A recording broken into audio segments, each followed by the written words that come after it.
카메라 켜실 수 있는 분들은 좀 켜주시면 좋겠습니다. 왜냐면 이렇게 함께 말씀을 나누는데 화면이 다 꺼져 있고 캄캄하면 전하는데 힘이 없어요.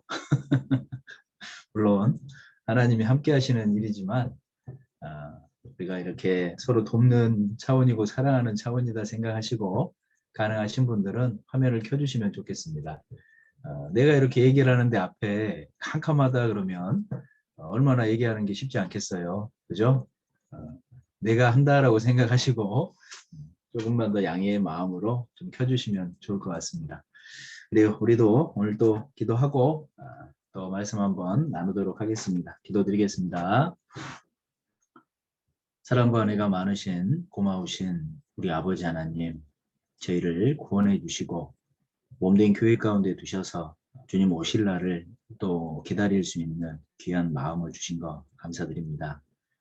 얼마 남지 않은 이 마지막 때를 주님의 일꾼으로 주님이 원하시는 그 영혼들을 건지는 일에 쓰임 받기를 원합니다. 저희들이 먼저 교회 가운데 제대로 된 공급을 받고 주님의 사랑이 넘쳐서 그 사랑으로 인해 그 일을 행해나갈 수 있도록 도와주시옵소서.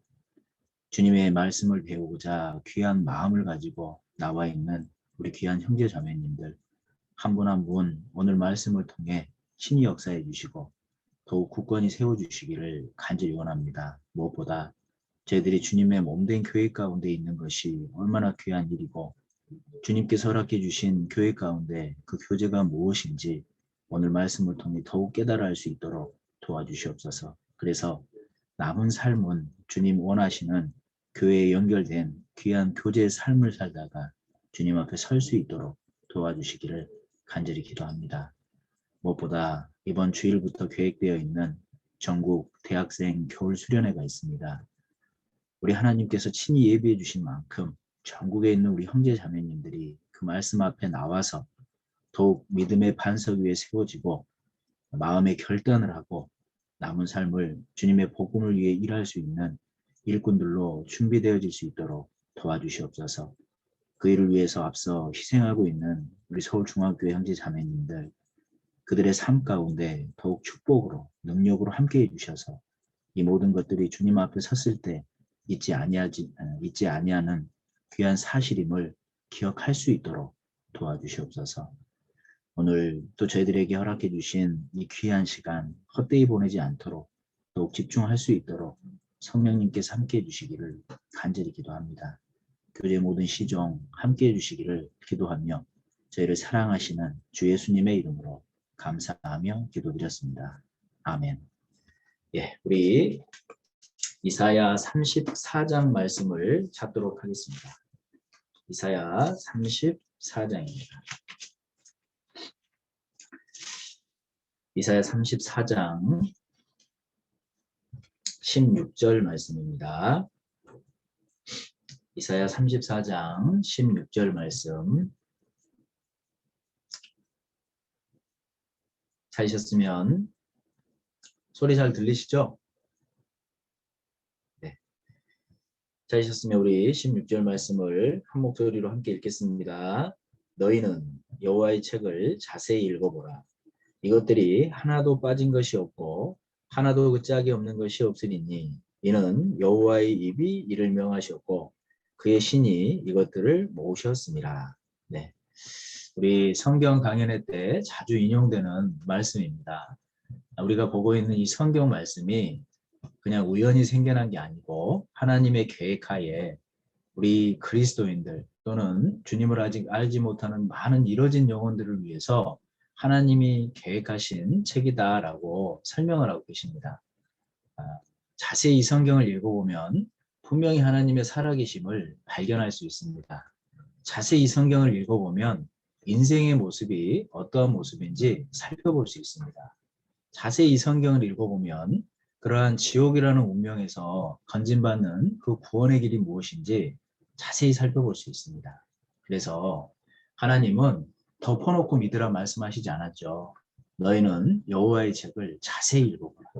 이것이 하나도 빠진 것이 없고 하나도 그 짝이 없는 것이 없으리니 이는 여호와의 입이 이를 명하셨고 그의 신이 이것들을 모으셨습니다. 그러하기 때문에 성경 한 권 한 권은 의미 없는 책이 없습니다. 성경 한 권 한 권에는 우리가 마땅히 알아야 될 너무나도 중요한 핵심적인 내용들을 다 포함하고 있다는 겁니다.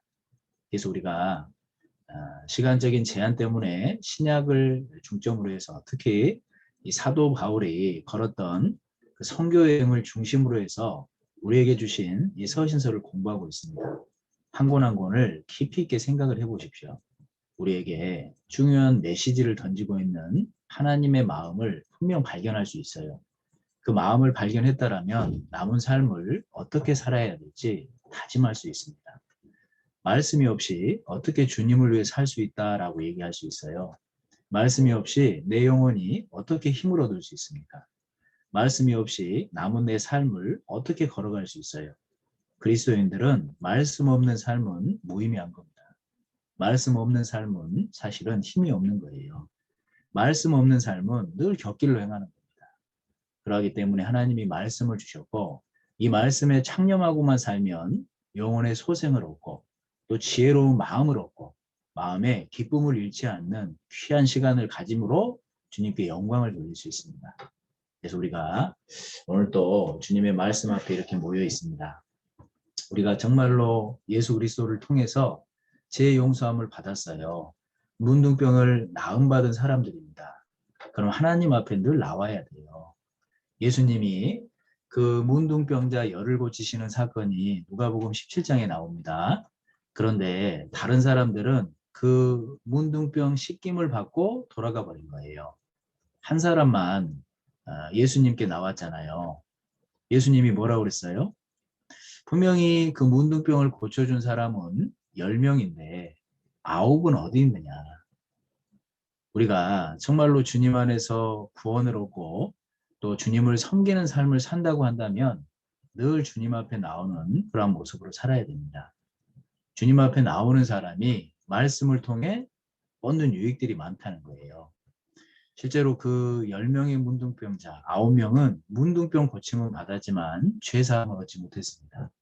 정말 그 문둥병의 고침을 받고 예수님께 나온 사람만 죄 용서함을 받았어요. 우리에게 많은 교훈을 주는 내용입니다. 그래서 오늘도 역시 우리가 구원은 받았지만 자꾸자꾸 예수님 앞에 나와서 그 예수님 통해서 들어가고 나오는 일이었다면 사실 영혼의 양식을 얻을 수가 없는 거예요. 그래서 오늘도 그러한 시간이다 생각하시고 함께 말씀을 나누는 시간이 됐으면 좋겠습니다. 오늘은요, 우리 그 지난 시간에 이 옥중서신 4권을 말씀드렸어요. 에베소서, 빌립보서, 골로새서, 그리고 빌레몬서.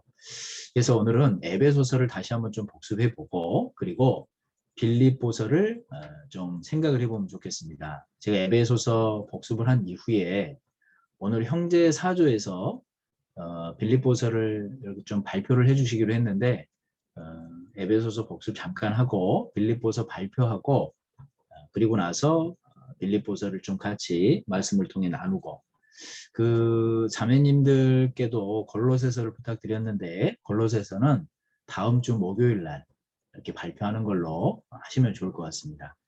그래서 오늘은 우리 지난번에 배웠던 에베소서를 다시 한번 좀 살펴보면 좋을 것 같아요. 우리 에베소서 6장을 다시 한번 가보죠. 에베소서 6장입니다. 하나님께서 우리에게 에베소서를 주신 이유가 무엇인지 오늘 다시 한번 생각하면서 말씀을 상고해 보면 좋겠습니다. 에베소서 6장 24절입니다. 에베소서 6장 24절 우리 찾으셨으면 이 말씀을 함께 읽겠습니다. 우리 주 예수 그리스도를 변함없이 살아가는 모든 자에게 은혜가 있을지어다. 네, 우리는 예수 그리스도를 통해서 구원을 받았습니다. 그리고 주님께서 허락해 주신 이 교회 가운데 연결이 돼 있어요. 이 교회 가운데 온전한 공급을 받는다면 첫사랑을 얻었던 그 마음을 잃지 않고 주님 만날 그날까지 변함없이 예수님을 사랑하는 신앙생활 가운데 살아갈 수 있습니다. 그래서 구원받은 이후에 교회 생활은 너무나도 중요한 겁니다. 에베소서는 교회가 무엇인지 그리스도인들이 왜 교회 가운데 살아야 되는지를 자세하게 설명하고 있는 책입니다. 말씀드린 것처럼 우리에게 주신 성경은 의미 없게 주신 책이 한 권도 없죠. 그래서 우리 지난 화요일 날 5949 이렇게 배웠잖아요. 그렇죠? 5가 뭐였죠? 마태복음, 마가복음, 누가복음, 요한복음, 사도행전. 신약 성경의 역사서입니다. 그리고 9, 실제로 일반 교회에 보낸 편지입니다. 그러니까 이방인들에게 보낸 서신서다라고 생각할 수 있어요. 그러니까 이방인들에 대한 복음의 진리로 시작하잖아요. 로마서는 주제가 복음입니다. 그렇죠? 그러니까 이방인들이 예수 그리스도를 믿음으로 이신칭의 구원을 얻는 그러한 복음의 진리를 로마서에 자세하게 설명을 해놓으신 거예요. 갈라디아서도 마찬가지잖아요. 그래서 이 로마서부터 데살로니가 전후서까지 9권 같이 한번 해볼까요? 저를 한번 보시고 로마서, 고린도전서, 고린도후서, 갈라디아서 아무도 안 하시네요. 에베소서, 빌립보서, 골로새서, 데살로니가 전서, 데살로니가 후서 이렇게 9권은 실제로는 일반 교회, 그러니까 이방인들에게 보낸 서신서다라고 생각을 하면 됩니다. 물론 주관적인 거예요.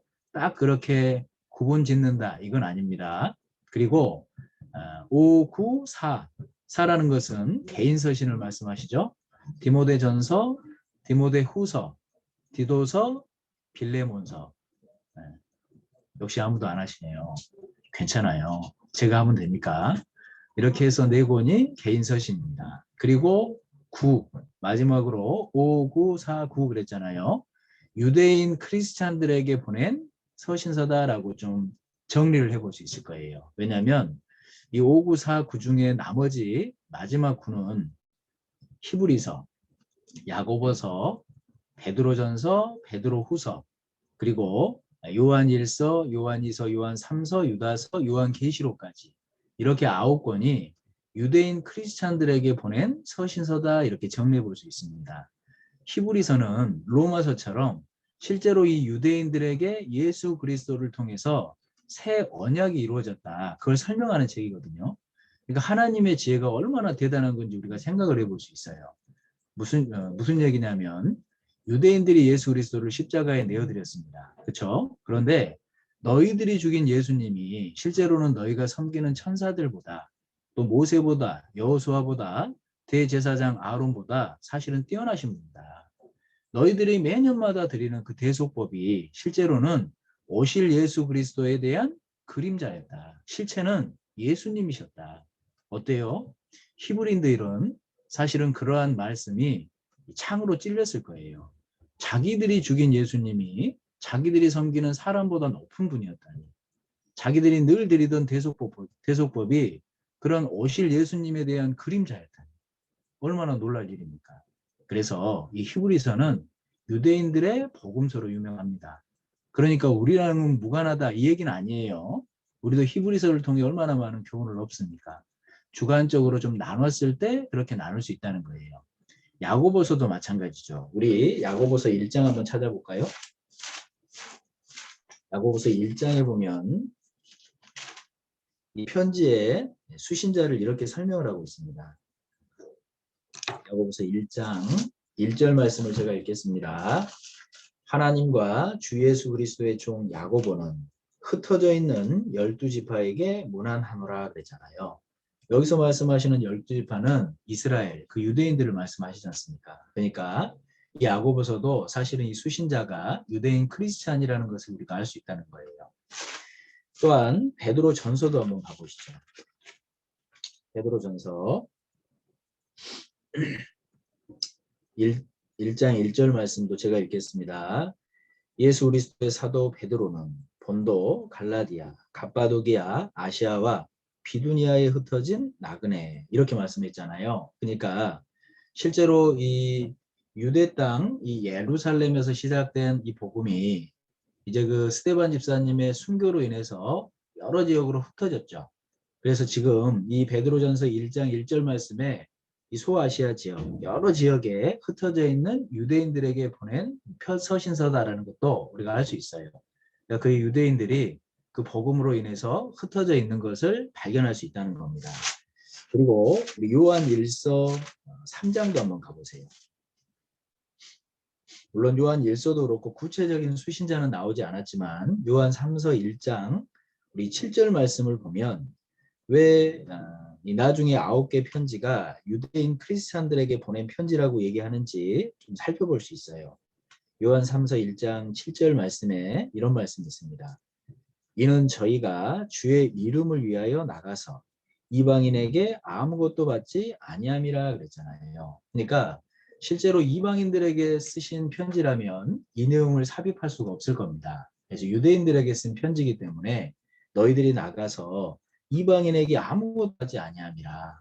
이러한 내용들을 근거로 했을 때 나머지 9권은 유대인 크리스찬들에게 보낸 서신서다라고 생각할 수 있다는 겁니다. 그래서 우리 일반 교회 그리스도인들에게 보낸 마지막이 데살로니가 전후서 재림에 대한 내용이었잖아요. 요한계시록도 마찬가지입니다. 실제로 7년 환란 가운데 그 내용이 요한계시록 6장부터 19장까지인데 그 사이에 보면 이 두 선지자가 와서 유대인 14만 4천 명을 구원을 하게 하는 그러한 증거를 하는 그러한 일이 있지 않습니까? 그리고 난 이후에 예수님이 지상재림하십니다. 그러니까 실제로 유대인들에게 일반 교회의 이 재림은 데살로니가 전후서에 대한 내용이고 유대인들은 이 요한계시록이 그러한 재림에 대한 내용이다라는 것을 우리가 이해해 볼 수 있다는 거예요. 그래서 이러한 모든 내용들을 근거해 보면 5, 9, 4, 9 이렇게 서신서 27권을 나눠서 좀 정리해 볼 수 있다는 겁니다. 그리고 성경의 모든 내용은 의미 없이 우리에게 주신 게 아니라고 말씀드렸어요. 그 모든 내용들을 살펴보면 실제로 우리에게 다 유익한 내용이고 마땅히 우리가 받아야 될 핵심 메시지라는 겁니다. 첫 번째로 우리가 요한복음을 생각해 봤죠. 요한복음은 하나님이 우리에게 주신 이유가 뭐라고 그랬죠? 영생이죠. 그렇죠? 혼자 묻고 혼자 답하고 괜찮습니다. 즐거워요. 요한복음을 우리에게 주신 이유는 영생 얻으라고 주신 거예요. 요한복음 20장이 분명히 그 이유를 밝히고 있잖아요. 그리스도 예수께서 하나님의 아들이시고 그러한 예수 그리스도를 통해 영생을 얻게 하려고 이것을 기록했다라고 말씀하십니다. 요한복음은 자세히 읽어보면 예수님이 생명의 떡이고 세상에 빛이고 그분은 부활이고 생명이고 진리고 그리고 그분은 양의 문입니다. 실제로 우리는 그 양의 문을 통과해 들어와서 구원함을 얻은 거예요. 예수님을 통하지 않는 구원은 없습니다. 예수님을 통하지 않고 이 담을 넘어 들어오면 뭐라고 그랬어요? 절도요, 강도라고 그랬어요. 그것처럼 진정한 구원은 예수 그리스도라는 문을 통과해서만이 가능한 거다라는 것을 요한복음은 설명하고 계십니다. 그리고 우리 하나님께서 우리에게 또 로마서를 주셨어요. 로마서를 주신 이유가 뭐라고 그랬죠? 로마서의 주제는 복음입니다. 맞죠? 아이고, 네. 혼자 질문하고 혼자 답하려니까 쉽지 않네요. 이게 온라인의 어려움인 것 같긴 해요. 어쨌든 로마서의 주제는 복음이에요. 우리가 이 믿음으로써 그 구원, 그 복음을 받아들이고 구원받은 사람이 또 믿음으로 신앙생활을 하는 것이다. 그걸 설명하는 것이 로마서입니다. 그리고 갈라디아서도 마찬가지죠. 우리가 구원받은 것이 율법의 행위로 된 것이냐? 그렇지 않지 않냐. 듣고 믿음으로 된 거 아니냐. 그리고 그렇게 듣고 믿음으로 구원받은 사람 안엔 성령이 와 있는 거 아니냐. 그러니까 남은 삶은 성령의 인도함을 받고 살아라. 그것이 갈라디아서예요. 그렇게 성령의 인도함을 받고 사는 사람에게 갈라디아서 5장 22절 23절은 말씀하십니다. 성령의 9가지 열매를 맺히면서 산다.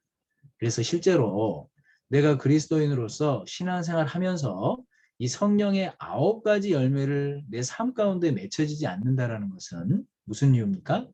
성령의 인도함을 받지 못하고 산다는 거예요.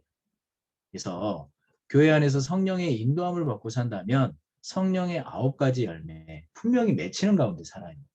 우리 그 성령의 9가지 열매 같이 한번 암송해 볼까요? 저를 보시고 사랑과 희락과 화평과 오래 참과 자비와 양성과 충성과 온유와 절제니 이 같은 것을 금지할 법이 없느니라 그랬습니다. 그래서 내 마음속에 또 내 외향적으로 정말 하나님이 말씀하신 이 성령의 9가지 열매를 맺히며 사는지 생각해 볼 필요가 있다는 거예요. 그렇지 않다면 나는 제대로 된 성령의 인도함을 따라 살지 못하는 겁니다. 정말로 갈라디아서는 그렇게 믿음으로 구원받은 사람이 성령의 인도함을 받았을 때 성령의 열매를 맺히고 산다. 그걸 우리에게 알려주고 계시는 거예요. 그리고 에베소서, 우리 지난 시간에 배웠는데 이 에베소서는 구원받은 그리스도인에게 교회가 얼마나 중요한 것인지를 설명하고 계십니다. 그리고 오늘 배우게 될 빌립보서는 그리스도인들의 교제가 무엇이냐. 뭐 우리가 모였다 헤어졌다. 그래서 모여서 근황 얘기하고 그런 것이 교제가 아니라 실질적이란 교제는 거 뭐냐. 복음을 위해서 함께하는 것이다.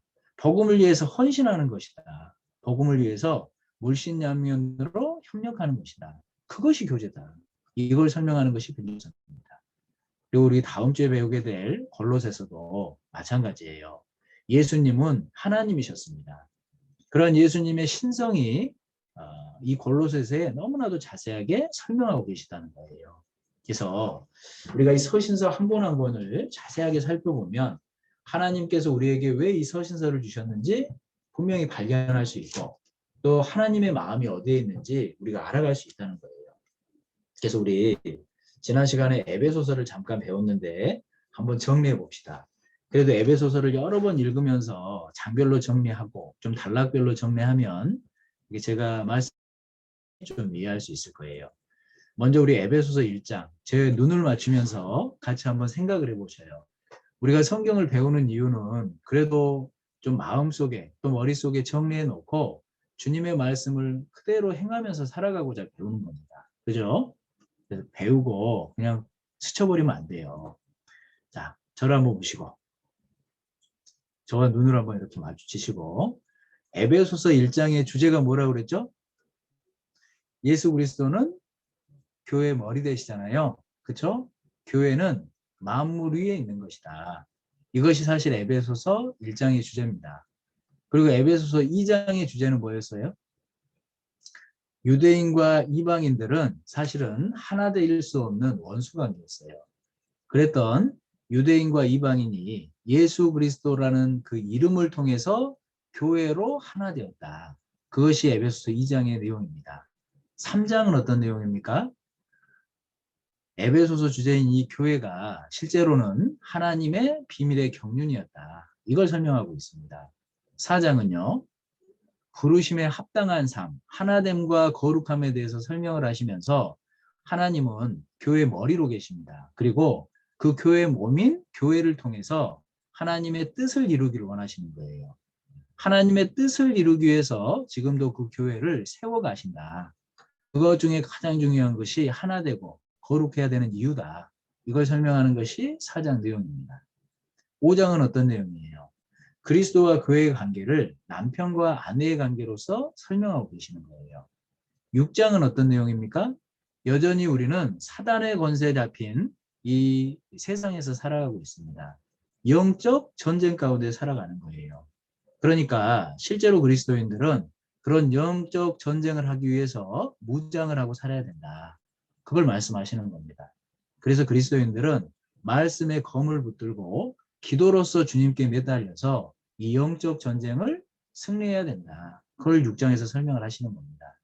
그래서 우리가 1장부터 6장까지 좀 자세히 살펴봤었어요. 1장을 깊이 있게 딱 생각을 해보니까 맨 처음에 하나님께서 하나님의 그 구원 계획을 삼위일체 하나님의 그 능력으로서 설명하고 계셨잖아요. 그렇죠? 그래서 우리 성경 여러 곳에 보면 이 삼위일체 하나님의 그 구원에 대한 많은 말씀들이 있다라고 하면서 로마서, 또 고린도후서, 요한계시록 그 외에도 많은 것을 좀 살펴봤었습니다. 물론 기억하지 못하셔도 돼요. 나중에 성경을 또 개인적으로 보실 때 이것이 정말 삼위일체 하나님의 구원에 대한 내용이구나. 이건 따로 이렇게 볼 때마다 좀 따로 정리를 해놓으세요. 그리고 개인적으로도 많이 묵상해 보셔요. 내가 알고 있는 이 구원의 하나님의 말씀이 얼마나 확실한지 더 확신을 가질 수 있습니다. 그래서 이 하나님의 구원 계획을 쭉 설명을 하셨을 때 그 교회라는 것은 하나님이 영원 전부터 계획하신 것이다. 이러한 내용을 우리가 좀 살펴봤습니다. 그리고 두 번째로는 교회 안에 있을 때 우리 개인이 하나님께 받는 신령한 복 5가지를 생각해 봤어요. 처음 듣는 얘기죠? 그죠? 표정들이 마치 처음 듣는 것처럼 좀 기억 못 하실 수는 있습니다. 그 신령한 복을 5가지를 설명했어요. 그리스도인들이 교회 안에 있을 때 받는 복이라는 겁니다. 첫 번째로는 가장 중요한 구원이라는 복을 받았죠. 두 번째로는 아들이 된 거예요. 물론 구원받았을 때 아들이 된 거지만 이 교회 안에 있을 때 그 아들이라는 그 복을 받을 수 있다 설명을 하십니다. 그리고 세 번째로는 내 안에 계신 성령의 또 교회 안에 계시는 성령의 인도함을 받고 살아갈 수 있다는 겁니다. 네 번째로는 그 영원한 기업, 물론 구원받으면 그 기업은 이미 약속받은 겁니다. 그런데 영적인 눈이 띄움으로 그 기업의 영광, 그 기업의 풍성함이 무엇인지 계속해서 알아갈 수 있다는 겁니다. 그리고 5번째로는 말씀드린 것처럼 이 영적인 눈이 뜨이기 때문에 하나님이 나를 구원해 주신 그 크기, 그리고 하나님이 나에게 주실 그 영광의 크기, 그리고 이 땅에서도 하나님이 나와 함께 하시는 능력, 그것을 계속해서 알아갈 수 있다는 거예요. 그것이 하나님이 내가 교회 가운데 거할 때 주시는 신령한 복이다라는 것을 에베소서 1장에서 설명하고 있다는 겁니다. 그래서 우리 에베소서 1장 한번 가보세요. 그 결론적인 내용으로 에베소서 1장 21절로 23절까지 이렇게 설명하고 계시죠. 21절부터 제가 읽어드릴게요. 모든 정사와 권세와 능력과 주관하는 자와 이 세상뿐 아니라 오는 세상에 일컫는 모든 이름 위에 뛰어나게 하시고 또 만물을 그 발 아래 복종하게 하시고 그를 만물 위에 교회의 머리로 주셨느니라. 우리 23절은 같이 읽어요. 교회는 그의 몸이니 만물 안에서 만물을 충만케 하시는 자의 충만이니라 이렇게 말씀하셨습니다. 그러니까 실제로 이 말씀은 예수 그리스도께서 머리로 계시고 교회는 예수 그리스도의 몸이 되는 겁니다. 그래서 실제로 이 충만에 계속 교회가 이 충만함을 입고 산다면 많은 사람들을 구원받는 그 역사가 계속 일어나는 것을 23절에서 말씀하시는 겁니다. 우리 23절에 보면 만물이라고 표현이 되어 있는데 우리가 알고 있는 동물, 식물 이런 모든 잡다한 것들을 얘기하는 것이기도 하지만 23절에서는 사람을 얘기하는 거예요. 사람. 그러니까 교회의 머리 대신 그리스도를 통해서 계속 공급을 받는 이 교회가 충만해지면 교회가 하는 일이 뭐예요? 사람들이 구원받는 역사를 하는 거예요. 그 일이 계속 일어난다는 겁니다. 그러니까 어떻습니까? 몸이 자라고 이 몸을 통해서 구원받지 못한 많은 사람들이 또 구원을 받는 그 역사를 23절에서 설명을 하고 있는 겁니다. 그래서 이 교회의 역할이 얼마나 큰 것인지도 우리 1장 말씀을 보면 알 수 있잖아요.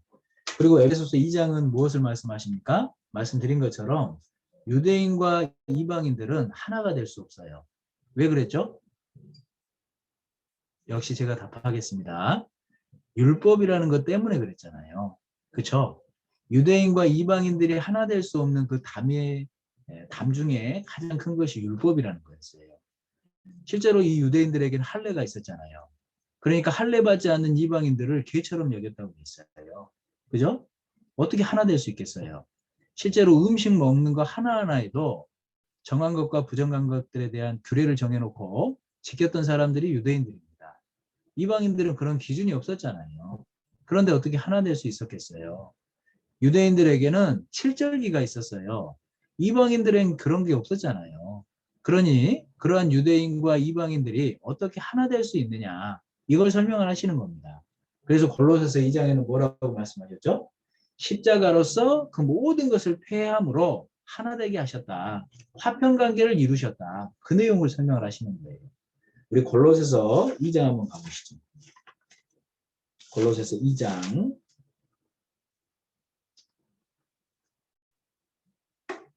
2장 14절부터 14절부터 16절까지 우리 같이 읽겠습니다. 우리를 거스리고 우리를 대적하는 의문에 쓴 증서를 도말하시고 제하여 버리사 십자가에 못 박으시고 정세와 권세를 벗어버려 밝히 드러내시고 십자가로 승리하셨느니라. 그러므로 먹고 마시는 것과 절기나 월삭이나 안식일을 인하여 누구든지 너희를 평론하지 못하게 하라. 이렇게 말씀하셨잖아요. 실제로 그 유대인들이 갖고 있던 의문에 쓴 증서, 그 율법을 십자가로 폐해버리신 겁니다. 그러니까 이제 유대인과 이방인의 그 담을 그 십자가로서 허물어 버렸다. 이렇게 얘기하시는 거예요. 그래서 교회를 세우시고 그 교회 안에서 유대인과 이방인들이 하나 될 수 있었다는 것을 설명을 하고 있는 것이 에베소서 2장 말씀입니다. 그리고 우리 그 레위기 23장에도 실제로 그 77절 오순절날 소제를 드리는 모습을 얘기를 합니다. 떡 2개를 흔들어요. 여기서 말씀하시는 떡 2개는 유대인과 이방인을 얘기합니다. 어떠한 소제에도 누룩과 꿀은 넣으면 안 돼요. 그런데 놀랍게도 77절 그 오순절날 드리는 소제에는 누룩을 넣으라고 말씀하십니다. 그게 뭡니까? 유대인과 이방인들은 죄인이라는 걸 우리에게 설명하시는 거예요. 그래서 실제로 예수 그리스도께서 오셨고 우리의 모든 죄를 담당해 주심으로 우리에게 성령을 임할 수 있도록 그 오순절날 성령이 임하셨잖아요. 그러므로 유대인과 이방인들의 죄를 없이 해주셨고 교회라는 이름으로 하나 되게 해주셨다. 실제로 그것도 레위기 23장 그 77절 규례를 통해서 미리 보여주고 계셨던 겁니다. 그래서 우리 그 에베소서 2장을 쉽게 기억하기 위해선 십자가만 딱 그리면 된다고 그랬잖아요. 그쵸? 기억하세요? 왜 십자가예요? 십자가로서 폐해 준 것이 2가지예요. 첫 번째로는 수평적인 관계를 폐해 주셨습니다. 유대인과 이방인의 관계를 폐해 주신 거예요. 교회라는 이름으로. 맞죠? 수직 관계도 폐해 주셨어요. 원래는 우리는 하나님 앞에 심판받을 죄인들이었어요. 하나님은 나에게 심판자셨습니다. 그런데 십자가에서 심판 관계가 아니라 하나님은 아버지가 되셨고 나는 하나님의 아들이 된 겁니다. 그 심판의 관계도 깨뜨려 주신 거예요. 그래서 십자가에서 수평과 수직 관계를 완전히 다 폐하심으로 우리를 사랑해 주셨다. 그걸 에베소서 2장은 설명하고 있는 겁니다. 그래서 그 십자가를 통해서 교회가 세워지고 어때요? 지금도 그 교회는 지어져 가고 있는 거예요. 우리 에베소서 2장 다시 한번 가보죠. 에베소서 2장. 그러니 교회가 얼마나 중요하겠어요. 이 말씀 이렇게 막 듣고 교회를 생각하면 좋지 않아요? 내가 이러한 교회 가운데 머물러 있다는 게 저만 좋은가요? 우리 에베소서 2장 20절부터 제가 읽겠습니다. 너희는 사도들과 선지자들의 터 위에 세우심을 입은 자라. 그리스도 예수께서 친히 모퉁이 돌이 되셨느니라.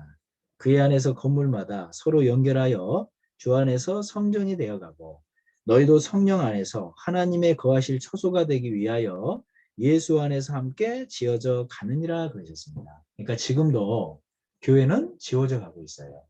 지금도 구원받는 역사는 일어나고 있습니다. 교회가 완성되면 주님은 공중재림하셔요. 그리고 교회를 휴거하십니다. 우리 요한계시록 2장 3장은 이 땅에 있는 교회의 모습을 설명하시는데 4장과 5장은 그 교회가 천상으로 들려 올림받죠.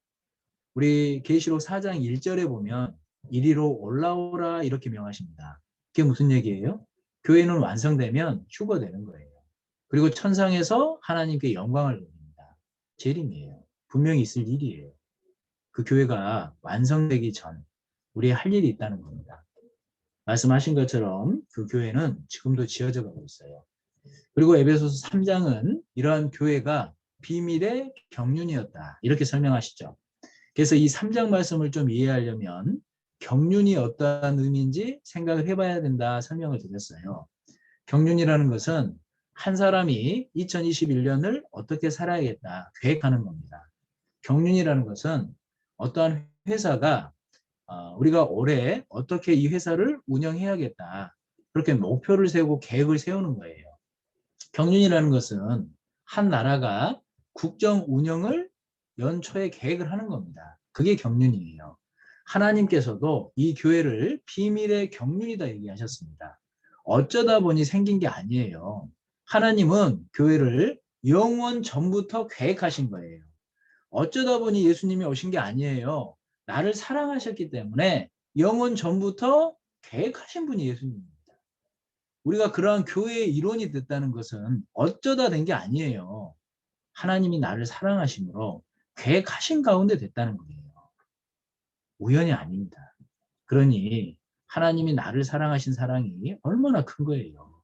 내가 이 하나님의 경륜인 비밀의 교회 가운데 있다는 것이 얼마나 기가 막힌 일이에요. 에베소서 3장은 그걸 설명하고 계시는 거예요. 그래서 우리 비밀의 경륜이다라고 설명을 했는데, 그러니까 아무 사람도 알지 못하게 덮어놓은 것이다, 이게 아니에요. 마음만 갖고 있다면 누구든지 발견할 수 있는 열려있는 비밀입니다.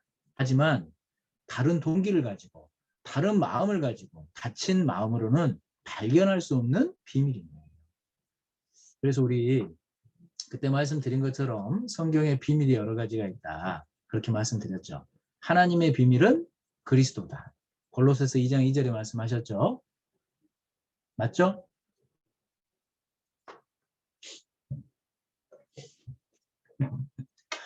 이렇게 오프라인으로 있으면 그래도 이렇게 좀 같이 얼굴도 보고 대답도 주고받고 하면 참 즐거운데, 온라인이니까 저 혼자 질문하고 저 혼자 답하고 그래도 즐거워요, 저는. 어쨌든 하나님의 비밀은 그리스도입니다. 골로새서 2장 2절 말씀이에요. 그런 말씀들은 좀 이렇게 정리해서요, 기억해 두세요. 그리고 그리스도의 비밀은 교회입니다. 우리 에베소서 3장 4절 봐보세요. 찾아놨으니까요. 에베소서 3장 4절입니다. 제가 이렇게 읽을게요. 이것을 읽으면 그리스도의 비밀을 내가 깨달은 것을 너희가 알 수 있으리라 그랬잖아요. 이것은 에베소서입니다. 이 에베소서를 읽으면 그리스도의 비밀이 교회를 깨달을 수 있다는 거예요. 그러니까 그리스도의 비밀은 교회입니다. 교회의 비밀은 뭐라고 그랬죠? 연합이에요, 연합. 그러니까 교회는 하나 돼야 돼요. 연합돼야 돼요. 그래서 그 연합의 비밀은 평안에 매는 줄 골로새 3장에 사랑이다라고 말씀을 드렸습니다. 그래서 이 관계를 좀 정리를 해놓으면 우리가 왜 사랑해야 되는지 이해할 수 있어요. 하나님의 비밀인 그리스도를 우리는 깨달았습니다. 그리스도의 비밀인 교회는 이 에베소서를 보면 깨달을 수 있어요. 교회의 비밀은 연합이에요.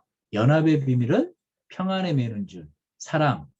그렇기 때문에 우리가 서로 사랑으로 하나 돼야 되는 겁니다. 하나님이 감춰놓으신 비밀인데 마음을 열고 성경을 보면 깨달아 알 수 있는 비밀입니다. 그러니까 뭐라고 그랬죠? 오픈 시크릿. 그죠?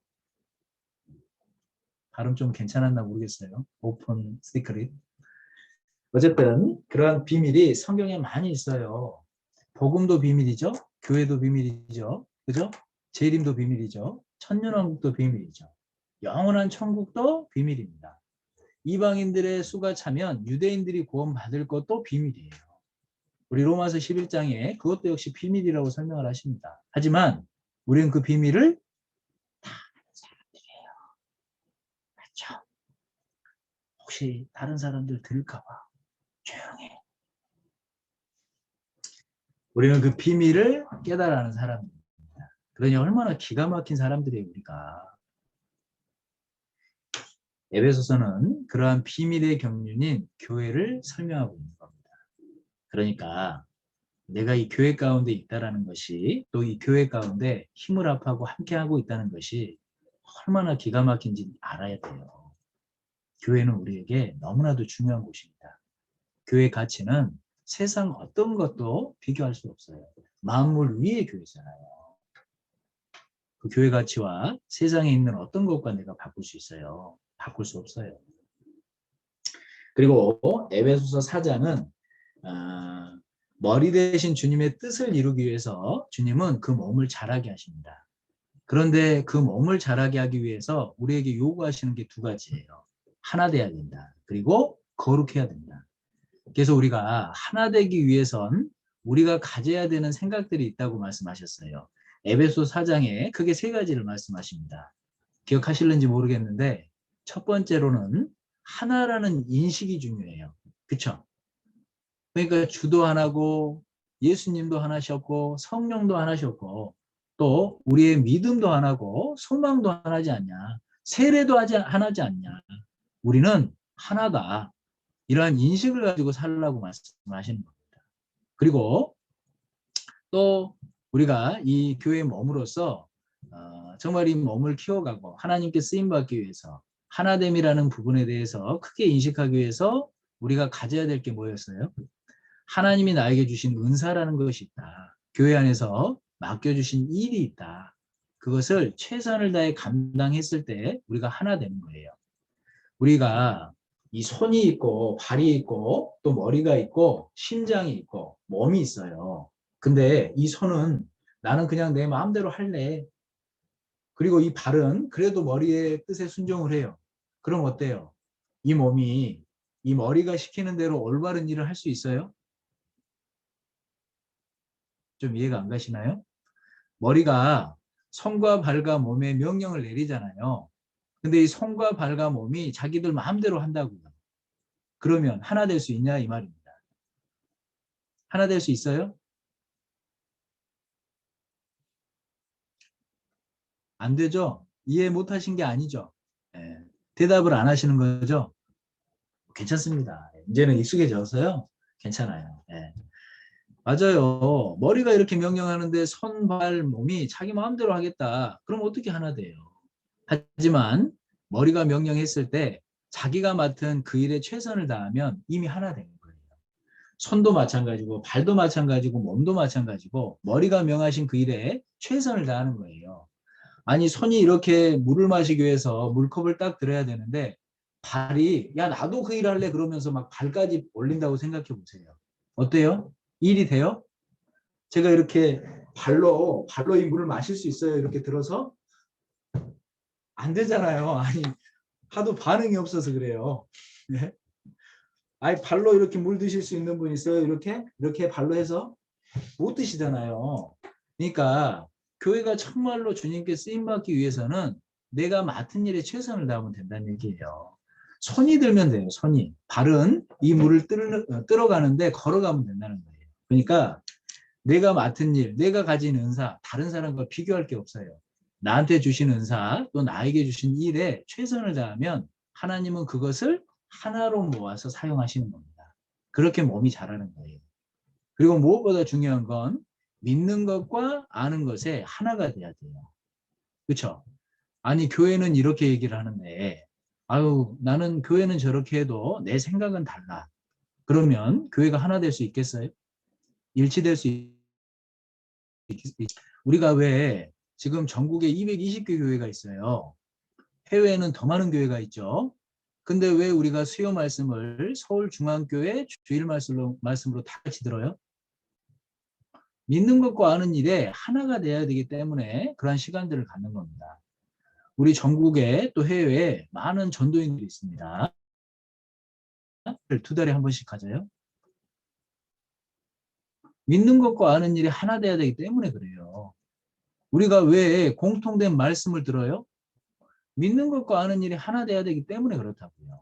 왜냐하면 믿는 것과 아는 일이 하나 되지 않으면 교회는 일치가 되지 않는 거예요. 그래서 정말 이 교회가 주님의 몸된 교회로서 쓰임받고 계속 자라기 위해선 말씀드린 것처럼 하나라는 인식이 중요하고 또 말씀드린 것처럼 나에게 주신 은사와 나에게 주신 직분에 내가 최선을 다하면 된다는 거예요. 그리고 또 말씀하신 것처럼 믿는 것과 아는 일에 하나가 됐을 때 하나님은 그 몸을 사용해 가신다는 겁니다. 그래서 내가 개인적으로도 교회의 일원이 됐다면 하나님의 말씀하신 그 뜻 가운데 살아가야 되는 거예요. 그리고 또 거룩함. 이 교회가 주님께 쓰임받기 위해선 깨끗해야 돼요. 그렇지 않으면 촛대를 옮기십니다. 이게 참 두려운 말씀이잖아요.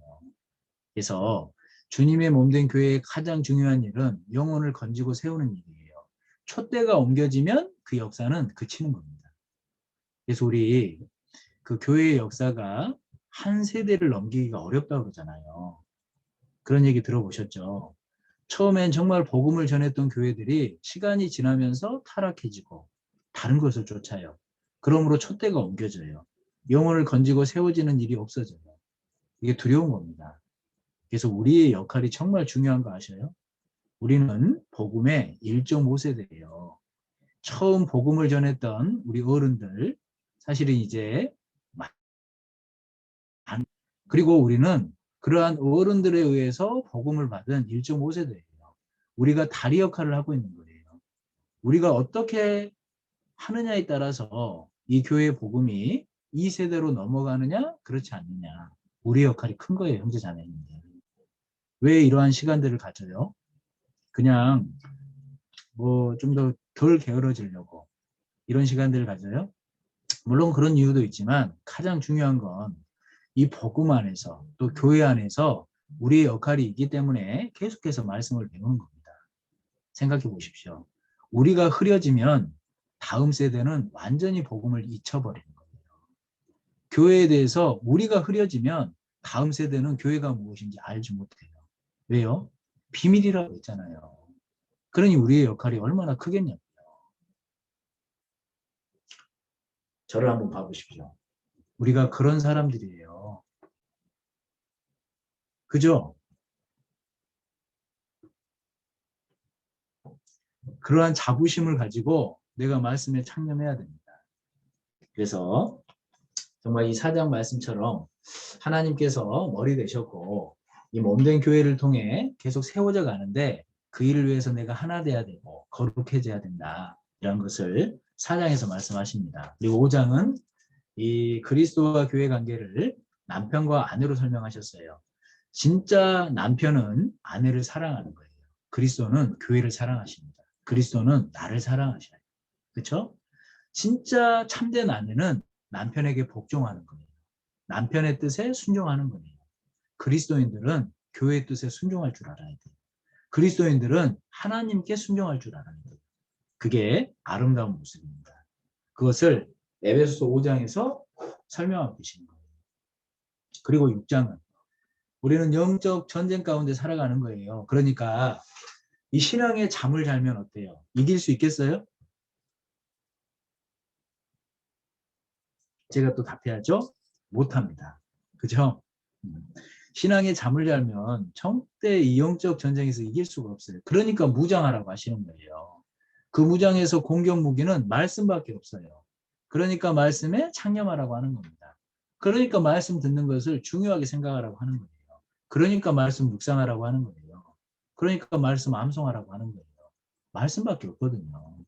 그래서 정말 신앙생활 가운데 제대로 변화하고 제대로 잘하고 신앙이 성장해가는 그러한 형제자매들 봐보세요. 늘 말씀 끼고 살아요.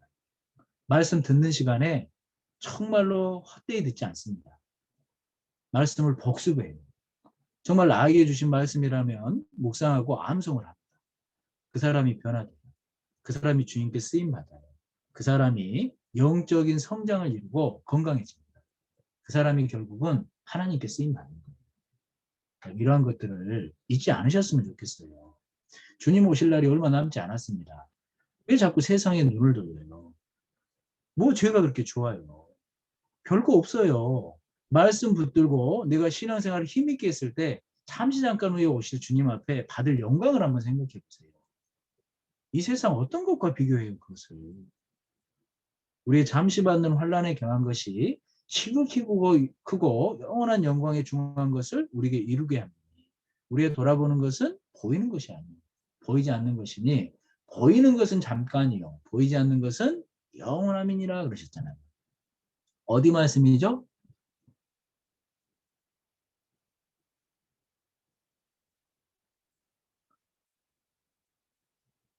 그죠?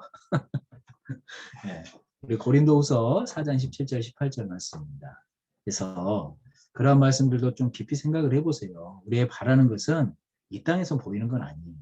하지만 분명히 주실 것을 약속하셨기 때문에 이 땅의 것을 그래도 좀 포기하고 산다는 겁니다.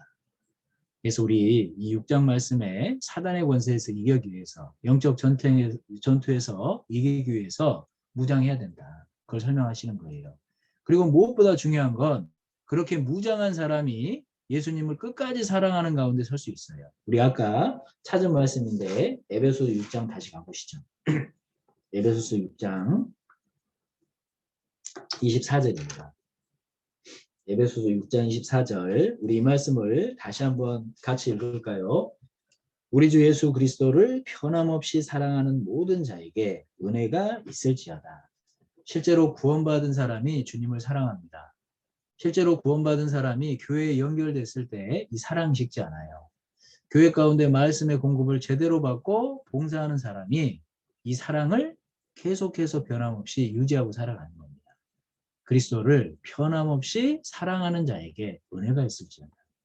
우리가 주님의 사랑을 알았습니다. 그러면 주님 오실 때까지 이 사랑이 변하지 않아야 돼요. 우리 춘향전 잘 아시죠? 춘향전. 그죠? 춘향전에 춘향이가 왜 우리에게 존경을 받죠? 지조 때문에 그러잖아요. 지조. 그쵸? 지조. 이몽룡을 사랑한 그 사랑이 어떠한 것에도 변하지 않고 끝까지 이몽룡을 기다렸잖아요. 그쵸? 그 이몽룡이 그러한 춘향이를 만났을 때 어떠했겠어요? 얼마나 더욱 사랑스러웠겠습니까? 나를 위해서 이 지조를 지켜주다니. 춘향, 내게는 너뿐이야. 좀 웃으라고 이렇게 했는데 막 표정이 더 굳어지시니까 괜한 얘기를 했나 싶고. 어쨌든 주님도 마찬가지셔요. 내가 주님의 사랑을 알고 주님 오실 때까지 주님의 사랑 안에서 변함없이 지조를 지키면 하나님은 그러한 사람을 더욱 사랑하십니다. 그래서 우리 주님을 정말로 변함없이 사랑하기 위해서는 구원받은 이후에 교회에 연결이 되고 교회 가운데 말씀을 제대로 공급받고 그러한 모습으로 살았을 때 주님의 사랑을 변치 않고 끝까지 가져갈 수 있는 거예요. 그래서 에베소서 말씀을 1장부터 6장까지 이렇게 정리를 해보세요. 그러면 정말 나에게 영원 전부터 계획하신 이 교회가 나에게 얼마나 중요하고 가치 있는 곳인지 더욱더욱 깊이 있게 알아갈 수 있습니다. 이렇게 해서 에베소서는 그렇게 좀 정리하고요. 오늘 우리 형제 사조에서 이 빌립보서를 좀 발표해 주시기로 했습니다. 발표해 주신 이후에 오늘 이 빌립보서 좀 정리된 내용을 좀 나누고 오늘은 마치면 좋을 것 같습니다. 우리 형제 사조 누가 발표하시죠? 제가 네. 발표합니다. 이인수 형제님 발표 부탁드립니다. 네, 안녕하십니까. 지금 합신부에서 교제하고 있는 이인수 형제입니다. 오늘 이렇게 빌립보서 발표를 이렇게 받게 됐는데요. 제가 이렇게 사신서 발표 이렇게 정리하고 요약해서 발표하는 게 처음이라 이렇게 좀 미숙한 부분이 많을 수도 있는데 그 부분 좀 너그러이 봐주시면은 감사할 것 같습니다. 빌립보서와 빌립보 교회에 대해 먼저 소개를 드리면요.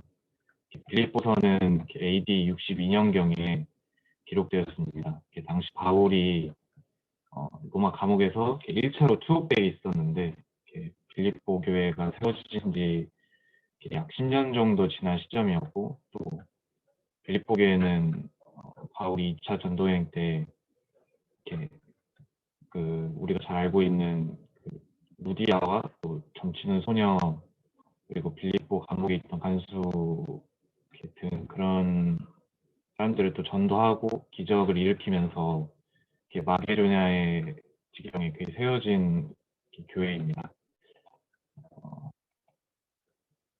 빌립보 교회가 바울이 데살로니가에서 전도를 하고 있을 때 헌물을 이렇게 수차례 보내주었고 또 바울이 감옥에 갇혔다는 소식을 들었을 때도 에바브로디도를 통해서 계속해서 헌물을 보내줬는데요. 바울은 그 에바브로디도를 통해서 옥중에서 빌립보 교회 성도들이 자신을 돌아보고 또 신앙생활에 합당하게 하고 있다는 것에 대해서 그 소식들을 들으면서 큰 기쁨을 큰 기쁨을 이제 얻게 됩니다. 그런데 그런 빌립보 교회에도 이렇게 몇 가지 그런 문제점이 교회 안에 문제점이 있다는 것을 알게 됐고 이런 것을 좀 바로잡고 또 성도들에게 또 감사 인사를 보내고 또 신앙에 대한 권면 그리고 자신의 투어를 염려하는 성도들에게 그런 안심하라라는 메시지를 전하기 위해서 기록되었습니다. 당시 빌립보 교회에 있었던 문제점 중에 대표적인 것이 성도들의 마음이 나눠지는 것, 그리고 율법주의자들과 반도덕주의자들이 교회를 위협하고 있는 것, 이렇게 크게 두 가지 문제점이 교회 안에 존재했습니다. 전체적인 주제를 보면은 빌립보 성도들에 향한 바울의 기쁨과 감사의 마음에 기록이 되어 있는데요. 장별 보시면은 장별로 적어도 한 구절씩 기뻐한다, 이렇게 기뻐하라, 이렇게 그런 단어가 계속 언급이 되고 있습니다. 네, 그러면은 교제에 대한 정의가 여러 가지 존재하는데 장별로 어떤 중요한 내용들을 이렇게 좀 요약해서 좀 개인적으로 이렇게 했던 묵상들과 함께 좀 발표를 해보도록 하겠습니다. 첫 번째는 1장에 바울이 빌립보 교회에게 보내는 문안 인사와 자신이 투옥한 것에 대한 그런 내용들을 다루고 있는데요. 핵심 내용은 교제가 복음 안에서 진행돼야 한다는 것과 또 그 복음을 위해서 일심으로 서서 협력하는 것, 이 두 가지라고 볼 수 있을 것 같습니다. 개인적으로 이렇게 묵상을 해보면서 교제의 목적이 항상 복음으로 향해 있어야 하며 복음 중심의 교제가 올바른 교제다라는 것이 좀 묵상이 되었던 것 같습니다. 교제 그 자체가 목적이 되는 것이 아니라 그 교제의 방향성이 복음으로 확실하게 향해 있어야 되고 또 그 교제를 통해서 마음이 하나로 모였을 때 그 복음이라는 그 방향을 향해서 교제가 힘있게 진행되고 나아갈 수 있겠다라는 묵상을 좀 개인적으로 할 수 있었던 것 같습니다. 두 번째는 올바른 교제 모습이 어떤 것인지 또 그리고 에바브로디도나 디모데 같은 바울의 동역자들을 청구하는 내용을 담고 있는데요. 여기에서 좀 살펴봐야겠다라고 생각이 됐던 부분이 교제를 하면서 겸손한 마음을 품는 것이 가장 중요하다라는 것이 좀 묵상이 됐던 것 같습니다. 디모데전서 6장 4절을 보면은 저는 교만하여 아무것도 알지 못하고 변론과 언쟁을 좋아하는 자니 이로써 투기와 분쟁과 회원과 악한 생각이 나며라는 말씀이 있는데요. 겸손의 반대가 교만이고 이렇게 겸손하지 못하고 교만한 사람은 분쟁과 회방을 통해 앞서 언급했던 교회가 하나 되는 것을 깨고 그렇기 때문에 교회가 하나 되는 것을 지키기 위해선 항상 교제에 겸손한 마음으로 또 겸손한 자세로 참여하고 그리고 그 겸손의 기준을 이 그리스도의 마음을 품고 죽기까지 자신을 낮추신 그런 예수님의 겸손함을 기준을 삼고 거기까지 자신을 낮추기 위해서 더 노력하는 것이 필요하겠다라는 생각이 좀 많이 들었던 것 같습니다. 그 다음에 3장은 이제 율법주의자들과 반도덕주의자들에 대한 경계를 큰 주제로 다루고 있고 또 하나 주목해야 될 부분은 주님의 고난에 참여하는 것, 이 부분을 좀 깊게 생각해 봐야겠다라는 생각이 들었습니다. 사도 바울이 1차 전도여행 때 루스드라에서 돌을 맞고 죽었다 살아났을 때 사도행전 14장 22절에 보면은 이런 말을 했습니다.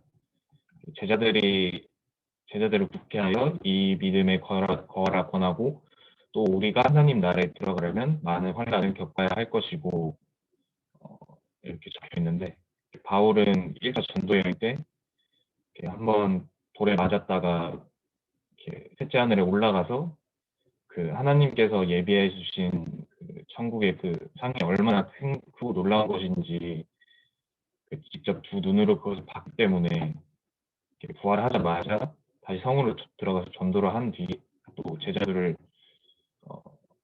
굳게 하기 위해서 또 이렇게 말하였고 그 자신 또한 그 자신이 그 영광을 얻기 위해서 이렇게 그 고난을 기꺼이 감수하겠다라는 마음이 굳건했었습니다.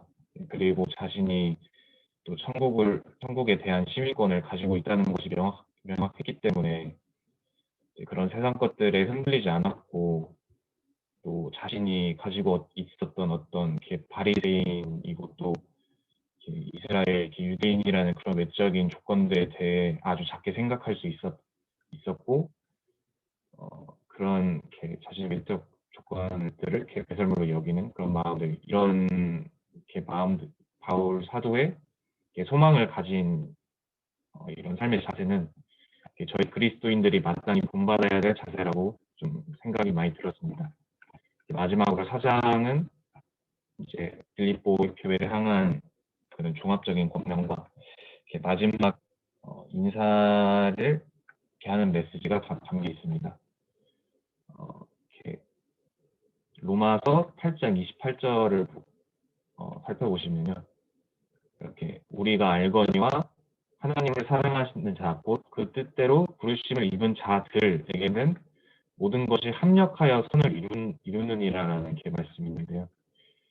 이렇게 부르심을 입은 자라고 이렇게 단수형으로 칭한 것이 아니라 부르심을 입은 자들이라고 이렇게 복수형으로 칭하고 선을 이룰 때 합력하여서 선을 이룬다라고 이렇게 말씀이 되어 있는데 제가 좀 개인적으로 최근에 그런 전도의 열매를 맺는 분들의 간증을 듣거나 또 개인적으로도 좀 성도를 세우고 형제님들 이렇게 돌아보는 일을 이렇게 하다 보면은 혼자서 하는 것이 아니라 이렇게 함께 동역자들과 함께 할 때 주님이 역사하신다는 것을 좀 개인적으로 많이 느끼고 있습니다.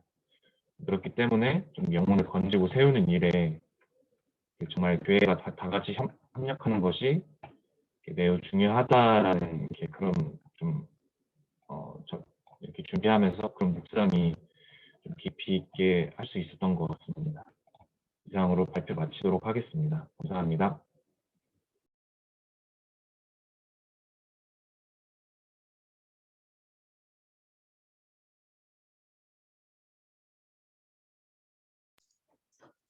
예, 아이고.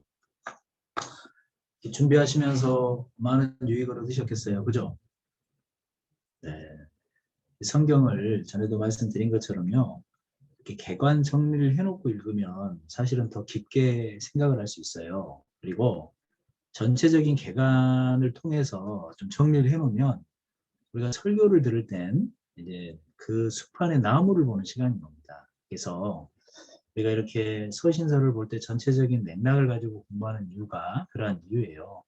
전체적인 부분을 이해했을 때 사실은 곁길로 가기도 쉽지 않아요. 그죠?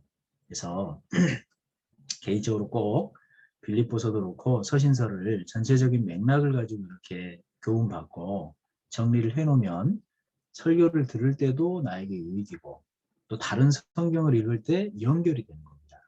그러한 많은 것들을 통해서 유익을 얻으니까 꼭 그렇게 성경을 좀 공부하시면 좋을 것 같아요. 어쨌든 오늘 이렇게 빌립보서 발표를 해주셨는데 이제 전체적인 개관을 가지고 이렇게 해주셨으니까 저는 그 장안에 우리가 좀 마땅히 생각해야 될 포인트들을 가지고 좀 같이 더 생각을 해보면 더 깊이 있게 빌립보서를 이해할 수 있겠다 싶습니다. 그래서 시간이 되는 대로 얼마 남지 않았지만 최대한 빠른 시간 안에 빌립보서를 다시 한번 좀 정리를 해보면 조교님이 발표해 주신 그 안에 저도 이 겸손이라는 부분하고 고난이라는 부분하고 또 이렇게 로마서 8장 말씀에 하나님이 이 모든 것을 합력해서 선을 이룬다라는 말씀을 이렇게 들으면서 참 하나님의 말씀은 우리에게 많은 교훈도 주시고 마음을 격동케 하신다라는 생각이 들어요. 그래서 너무 유익한 발표 감사하고 저도 이 빌립보서를 쭉 공부하고 다시 한번 정리하면서 내가 그리스도인으로서 이 빌립보서를 통해서 얻는 교훈들이 너무나도 많다. 이런 증거들이 너무나도 많다라는 생각이 좀 들었습니다. 먼저 우리 발표해 주신 것처럼 이 사도행전 내용을 보면 이 빌립보 교회가 2차 선교 여행 때 세워지잖아요. 그렇죠? 틀리면 이렇게 고개를 이렇게 흔들어요. 이렇게 속으로 판단하시지 말고 아셨죠? 저도 틀릴 수 있어요. 2차 선교 여행 때 빌립보 지역에 이렇게 들어가셔서 우리 마게도냐의 첫 열매라고 하는 루디아가 맞습니다. 그래서 시작되는 교회가 빌립보 교회인데 이 로마 옥중에서 보낸 편지잖아요. 빌립보서가. 그러니까 한 10년 정도 지났을 때 보낸 겁니다. 10년이라는 시간이 짧다면 짧고 길다면 긴 시간인데 꽤 많은 복음의 진보를 이룬 교회가 빌립보 교회예요. 왜냐하면 우리 빌립보서 1장 한번 가보세요. 빌립보서 1장에 이런 말씀 있죠. 그리스도 예수의 종 바울과 디모데는 그리스도 예수 안에서 빌립보에 사는 모든 성도와 또는 감독들과 집사들에게 편지하노니 그랬잖아요. 그러니까 들도 있었고 집사님들도 여러 분 계셨다는 겁니다. 그러니까 꽤나 큰 교회라는 거예요.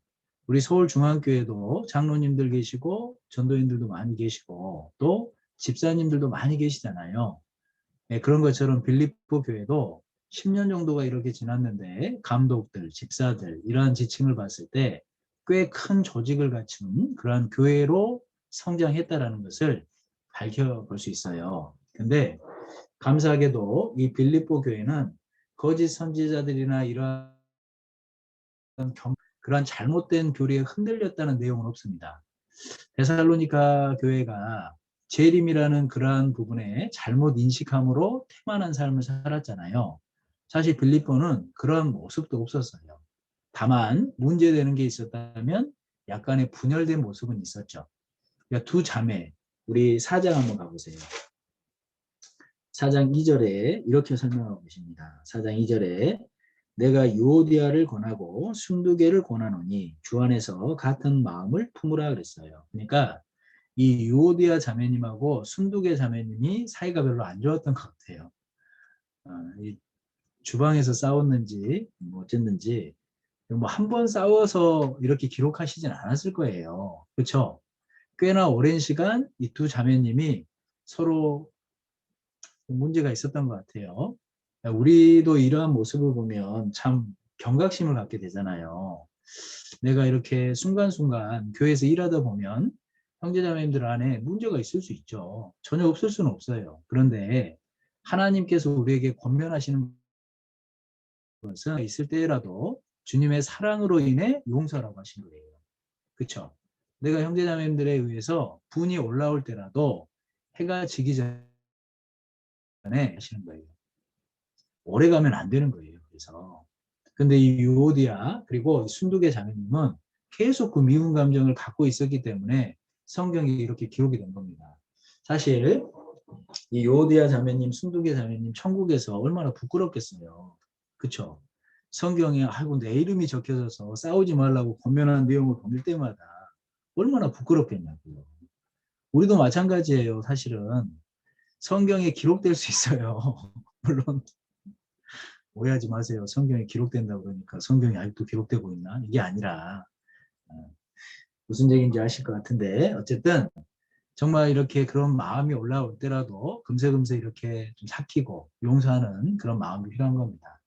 어쨌든 이 빌립보 교회는 이러한 부분 외에는 이 문제가 있었던 교회는 아닙니다. 그래서 이 빌립보 교회가 약 10년 정도가 지난 시간 가운데 꽤나 큰 복음의 진보를 이루었고 많은 문제가 있었던 교회는 아니라는 것을 우리가 좀 살펴볼 수 있고 우리 그 아까 빌립보서 1장에 이런 말씀 있었잖아요. 1장 5절 한번 가보세요.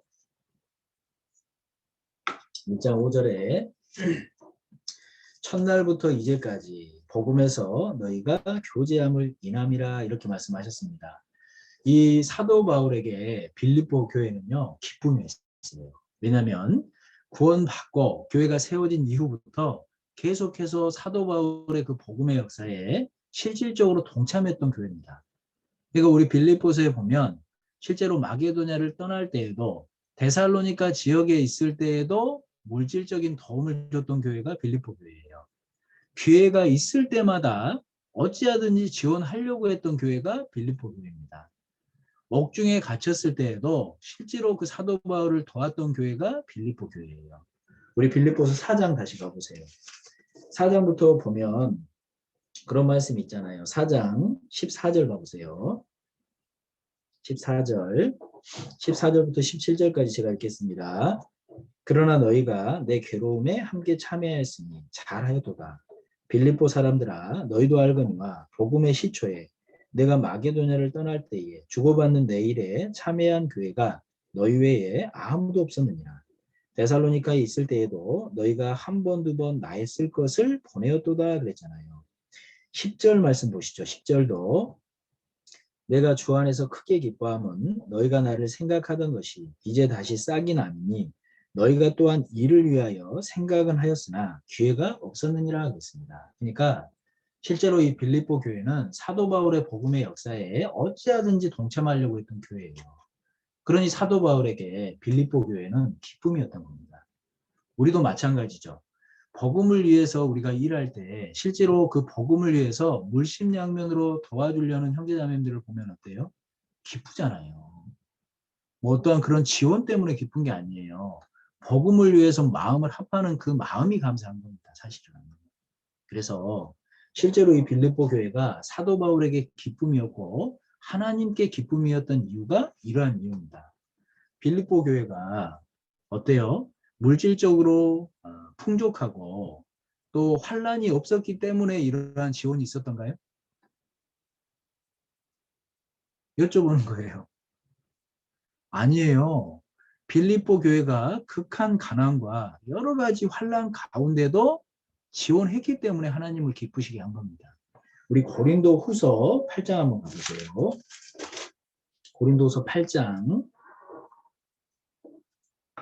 1절부터 제가 5절까지 읽을게요. 형제들아 하나님께서 마게도냐 교회들에게 주신 은혜를 우리가 너희에게 알게 하노니 여기서 말씀하시는 은혜가 이 연보예요. 연보. 환난의 많은 시련 가운데서 저희 넘치는 기쁨과 극한 가난이 저희로 풍성한 연보를 넘치도록 하게 하였느니라. 내가 증거하노니 저희가 힘대로 할 뿐 아니라 힘에 지나도록 자원하여 이 은혜와 성도 섬기는 일에 참여함에 대하여 우리에게 간절히 구하니 우리의 바라던 것뿐 아니라 저희가 먼저 자신을 주께 드리고 또 하나님 뜻을 조차 우리에게 주었도다 이렇게 말씀하셨잖아요. 그러니까 극한 가난 가운데서도 힘에 넘치도록 자원해서 드린 교회가 빌립보 교회입니다. 그래서 실제로 이 사도 바울에게 기쁨이 됐고 하나님께 기쁨이 되었던 교회가 빌립보 교회인 거예요. 그래서 이 빌립보서를 쭉 읽어보면요. 실제로 이러한 부분도 알 수 있고 또 빌립보서를 쭉 읽다 보면요. 크게는 이 세 가지가 계속해서 반복되는 걸 찾아보실 수 있을 거예요. 아까 이인수 형제님이 얘기했던 것처럼 그 즐거움, 기쁨이라는 단어가 계속 반복해서 나온다고 그러잖아요. 실제로 그것이 그리스도인의 즐거움입니다. 그리스도인의 즐거움에 대한 내용이 계속 반복해서 나와요. 한번 찾아볼까요? 빌립보서 다시 가보시죠. 빌립보서 1장에 보면 4절 말씀을 한번 보시죠. 4절 간구할 때마다 너희 무리를 위하여 기쁨으로 항상 간구함은 그랬잖아요. 18절로 가보세요. 그러면 무엇이뇨? 외모로 하나 참으로 하나 무슨 방도로 하든지 전파되는 것은 그리스도니 이로써 내가 기뻐하고 또한 기뻐하리라 그랬지 않습니까? 25절입니다. 내가 살 것과 너희 믿음의 진보와 기쁨을 위하여 너희 무리와 함께 거할 이것을 확실히 아노니 그랬습니다. 우리 2장 16절도 가보세요. 2장 16절 생명의 말씀을 밝혀 나의 다름질도 떼지 아니하고 수고도 떼지 아니하므로 그리스도의 날에 나로 자랑할 것이 있게 하려 함이라. 만일 너희 믿음의 재물과 봉사 위에 내가 나를 관제로 드릴지라도 나는 기뻐하고 너희 무리와 함께 기뻐하리니 이와 같이 너희도 기뻐하고 나와 함께 기뻐하라. 계속 기뻐하라, 기뻐하라, 기뻐한다, 기뻐한다 이렇게 말씀하고 계시잖아요. 뿐만 아니라 3장 1절도 가보세요. 3장 1절. 우리 이 말씀은 같이 읽죠. 정말로 나의 형제들아 주 안에서 기뻐하라. 너희에게 같은 말을 쓰는 것이 내게는 수고로움이 없고 너희에게는 안전하라. 주 안에서 기뻐하라. 또 이렇게 말씀하시죠. 또 8절 말씀도 봐보세요. 너무 많으니까 그냥 4장으로 갑시다. 4장 1절 말씀을 보시죠. 1절. 역시 제가 읽겠습니다. 그러므로 나의 사랑하고 사모하는 형제들 나의 기쁨이요 면류관인 사랑하는 자들아 이와 같이 주 안에 서라. 4절 말씀을 같이 읽겠습니다. 주 안에서 항상 기뻐하라. 내가 다시 말하노니 기뻐하라 그랬습니다. 그러니까 1장부터 4장까지 계속 반복되는 얘기가 기뻐하라예요. 기뻐하라. 왜요? 기뻐할 일이 있으니까 기뻐하라고 말씀하시는 거예요. 우리 로마서 5장에 보면 실제로 구원받은 사람의 마음속에 이루어지는 것들에 대해서 설명하고 있습니다. 첫 번째는 화평이죠. 심판자였던 하나님이 아버지가 되셨고 이제는 나도 하나님의 아들이 되므로 화평관계가 되었다라고 말씀하십니다. 그리고 그러한 사람은 마음에 즐거움이 있다 얘기하시는 거예요. 그러니까 구원받은 사람 마음속에 즐거움이 있는 겁니다. 기쁨이 있는 거예요. 그러니까 주 안에서 항상 기뻐하라고 얘기할 수 있는 거예요. 빌립보서에서 1장부터 4장까지 흐르는 모든 내용은 기뻐하라예요.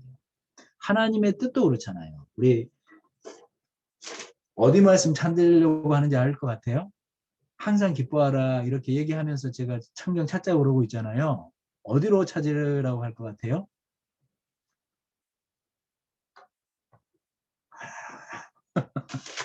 데살로니가 전서 5장 한번 가보죠.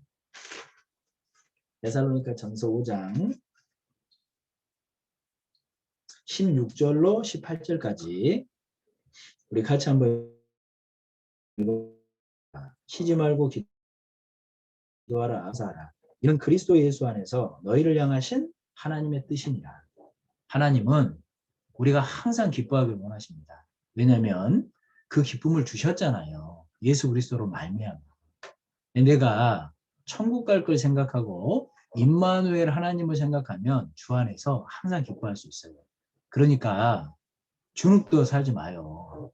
그러니까 인상 쓰고 살지 말아요. 항상 스마일 하셨죠. 정말 그 주님을 마음에 담고 사니까 웃고 사셔요. 우리 그런 말이 있어요. 40대가 넘으면 자기 얼굴에 책임지고 살아야 된답니다. 그런 얘기 들어봤어요? 처음 들어요? 40대가 넘으면 자기 얼굴에 자기가 책임져야 된다는 얘기는 늘 기쁨으로 사는 사람은 그 기쁨이 얼굴에 이제 그려져요. 40대가 넘으면. 즐겁게 사는 사람은 얼굴에 즐거움이 있다니까요. 그러니까 막 마음의 고통 가운데 사는 사람은 얼굴에 고통이 그려져 있다는 거예요. 그러니까 40대가 넘으면 자기 얼굴에 자기가 책임을 져야 되는 거예요. 제 얼굴을 봐보세요. 기쁘잖아요. 그죠? 죄송합니다. 좀 있으면 식사 시간인데 괜한 얘기를 한 것 같네요. 어쨌든 빌립보서 1장에서부터 4장까지 흐르는 전체적인 반복되는 흐름 중에 하나가 주 안에서 기뻐하라. 이 시간부터 우리는 어떻게 해야 돼요? 스마일. 기뻐하고 삽시다. 뭐 이렇게 고통스러운 일이 있어요. 뭐 이렇게 주눅들 일이 있어요. 즐겁게 기쁘게 신앙생활을 하면 돼요. 그것을 우리에게 하나님이 원하고 계십니다. 그리고 두 번째로는 그리스도 안에는 이로움이 있다는 거예요. 유익이 있다는 거예요. 그러니까 나중에 한번 살펴보세요. 사도 바울께서 죽는 것도 내게 유익이다. 왜요? 천국 가잖아요. 그렇죠? 사는 것도 유익이다. 왜요? 주님을 위해서 일할 수 있잖아요. 그러니까 그리스도인은 죽으나 사나 유익이에요. 그리스도 안에 있으면 이롭다는 거예요. 그래서 그리고 그리스도 안에 있으면 왜 유익이에요? 상이 있어요. 상이. 그러니까 사는 것도 유익이라고 그러는 거예요.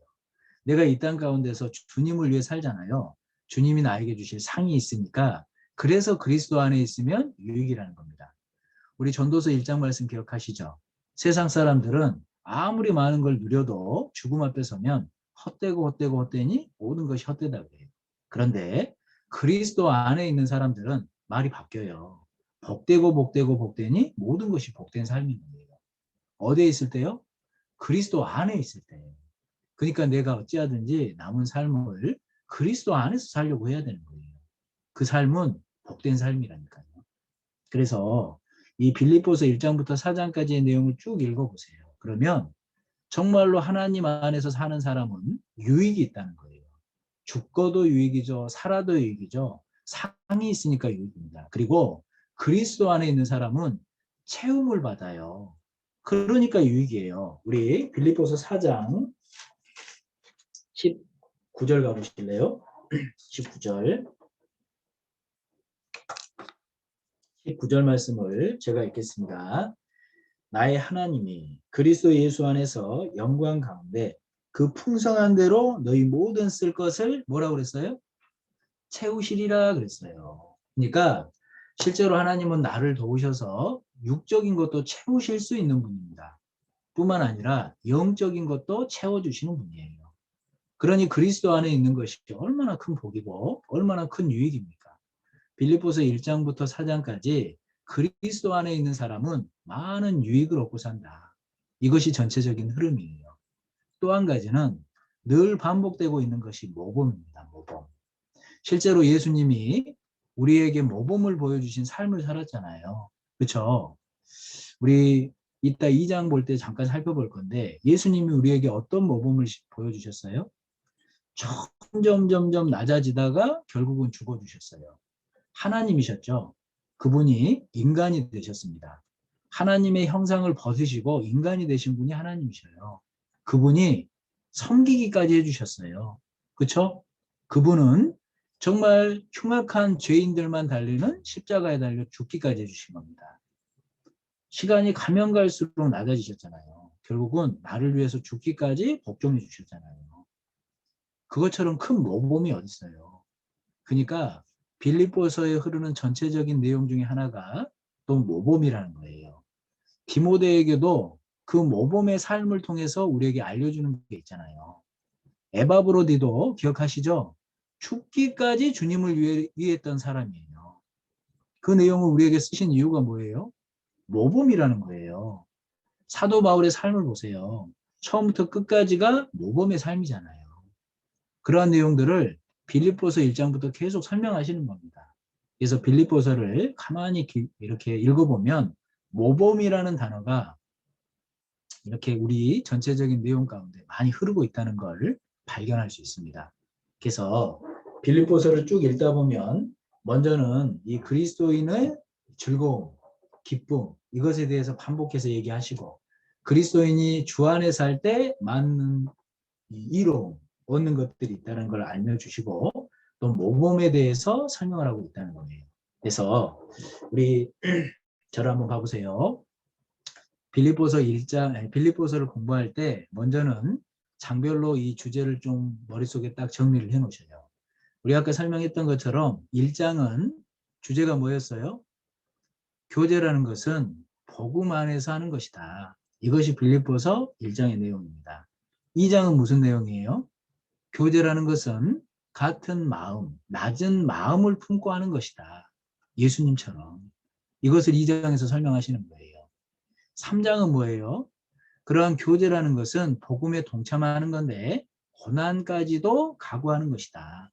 그것이 진짜 교제다. 이걸 설명하시는 거예요. 4장은 복음이라는 것, 그러한 교제에 동참한다는 것은 말로만 하는 게 아니다. 물심양면으로 협력하는 것이 진정한 복음을 위한 교제다. 이걸 4장에서 설명해요. 빌립보 교회가 실제로 그렇게 살았잖아요. 그죠? 그리고 전체적인 주제를 가지고 예수님을 한번 찾아보세요. 1장은 어떤 예수님을 찾을 수 있어요? 내 안에 계신 그리스도. 우리 빌립보서 1장 한번 가봐요. 빌립보서 1장 21절입니다. 21절 우리 같이 읽을까요? 이는 내게 사는 것이 그리스도니 죽는 것도 유익함이니라 이렇게 말씀하셨잖아요. 그러니까 실제로 예수 그리스도는 내 안에 오셔서 우리의 생명이 되셨다. 빌립보서 1장은 설명하는 겁니다. 그러니까 어때요? 그러한 생명을 얻은 사람은 복음 안에서 교제하는 것이다. 그게 1장 내용이라니까요. 그러니까 1장의 전체적인 주제는 구원받은 사람은 복음 안에서 교제하는 것이다. 왜요? 생명 되신 그리스도께서 내 안에 오셨으니까.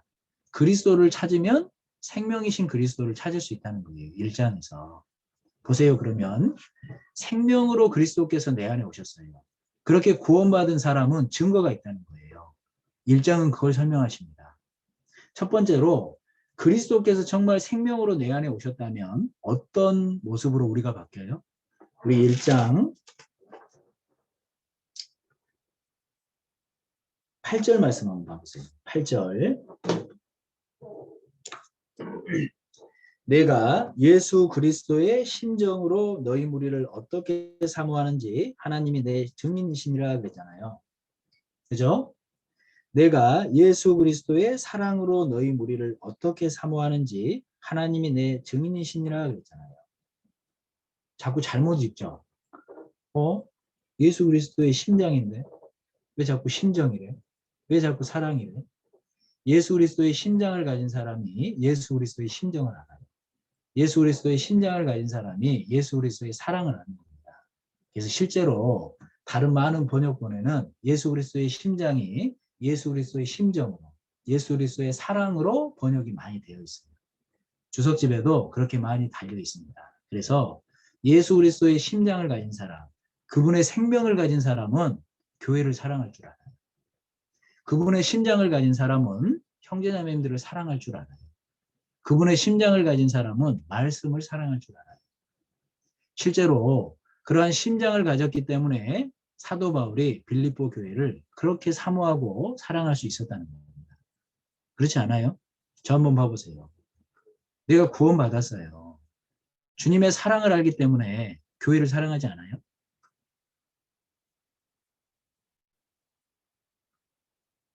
좀 이렇게 좀 해줘봐요.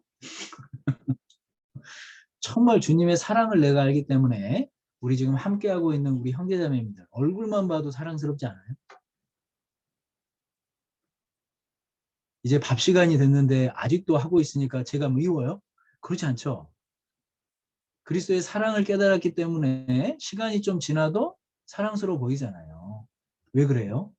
그리스도의 사랑, 그리스도의 심장이 내 안에 있기 때문에 그래요. 생명 되신 그리스도께서 내 안에 심겨 있기 때문에 내 안에도 사랑이 생기는 겁니다. 그러니까 하나님이 그 그리스도의 사랑을 교회 안에서 계속 배워가라고 그러잖아요. 그 그리스도의 사랑으로 모든 일을 하라고 그러잖아요. 그러한 그리스도의 사랑이 있는 사람은 모든 것에서 끊어낼 수 없다고 그러잖아요. 그래서 실제로 그러한 그리스도께서 내 안에 와 있다면 사랑할 수 있어요. 그리고 두 번째로는 복음의 진보를 기뻐할 수 있어요. 그렇죠? 우리 1장 12절 가보세요. 1장 12절 말씀 제가 읽겠습니다. 형제들아 나의 당한 일이 도리어 복음의 진보가 된 줄을 너희가 알기를 원하노라. 18절입니다. 그러면 무엇이뇨? 외모로 하나 참으로 하나 무슨 방도로 하든지 전파되는 것은 그리스도니 이로써 내가 기뻐하고 또한 기뻐하리라 그랬어요. 사도 바울이 옥에 갇혔을 때 그것을 가슴 아파함으로 사도 바울의 일을 대신해서 복음을 전한 사람들이 있었습니다. 사도 바울은 기뻐했을 거예요. 그런데 반면에 그러한 사도 바울을 일부러 오해시키고 힘들게 하려고 복음을 전했던 사람도 있어요. 참 희한한 동기죠. 그런데 사도 바울은 뭐라고 그래요? 그래도 괜찮다. 왜요? 복음이 전해지니까. 그것이 나의 기쁨이니까. 정말로 그 예수님의 사랑이 내 마음에 심겨 있잖아요. 그러면 복음의 진보를 기뻐할 수 있어요. 이게 무슨 일이에요? 예수님이 나를 사랑해 주신 사랑을 내가 깨달았습니다. 그래서 나도 예수님을 사랑하는 거예요. 예수님을 사랑하는 사람은 예수님이 기뻐하시는 일을 함께 기뻐할 수 있어요. 우리 나중에 이제 결혼하면 자녀들 낳으실 거 아니에요. 자녀들이 원하는 일을 도와줄 때 부모님들은 기쁨을 느껴요.